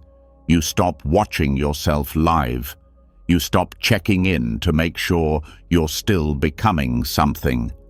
Instead, you move like wind through trees, like breath through ribs, like time through memory, effortless, undemanding. There's a phrase spoken by many forest monks. No trail, no traveler. It means that when ego drops, the path does not disappear. It becomes infinite. When the need to be someone fades, all of life becomes available. Not just the peaks, but the plains. Not just the milestones, but the steps in between. Most people are exhausted not by the walking, but by the weight of who they think they're supposed to be while walking, by the mental script that says, "Am I succeeding? Is this the right path? Will this matter later?" But when those questions are allowed to fall away, the silence that remains is not hollow, it's liberating. You begin to notice things you never had time to see before. The shift of light on the floor, the sound your breath makes when you're not thinking, the way even pain has a rhythm that doesn't need to be resisted. You stop sprinting toward legacy. You start moving like water, unconcerned with leaving a name, a mark, a trace. This is what it means to walk without identity, not to deny your humanness, but to stop clinging to the story of it, to stop holding so tightly to the I that needs recognition, to stop walking just to be remembered. Because in Buddhism, the highest form of being is not the one who stands out. It's the one who dissolves into the whole. This dissolving doesn't mean you vanish from your relationships or your responsibilities. It means you stop confusing your roles with your reality. You can be a parent, a teacher, a partner, without being trapped by the image of any of those. You can walk among people without constantly adjusting how they see you. You can breathe without shaping your breath into something impressive. This is not a withdrawal from life. It is a return to it. It is stepping back from the mirror.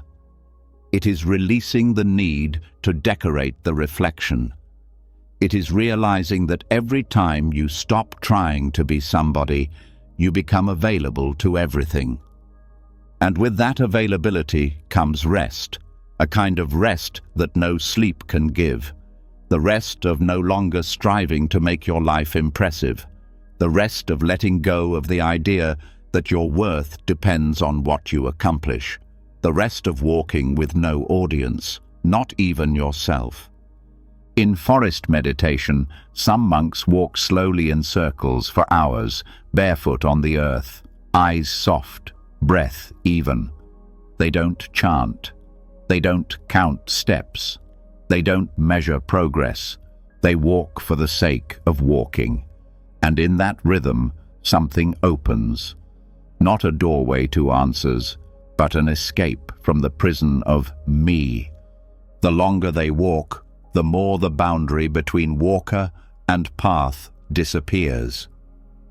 The earth is no longer beneath them, it holds them.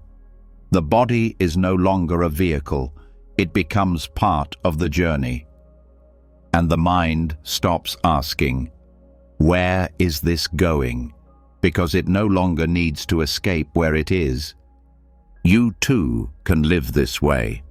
Even if you never wear robes, even if you walk busy streets, even if your calendar is full, you can move through the world with less grasping.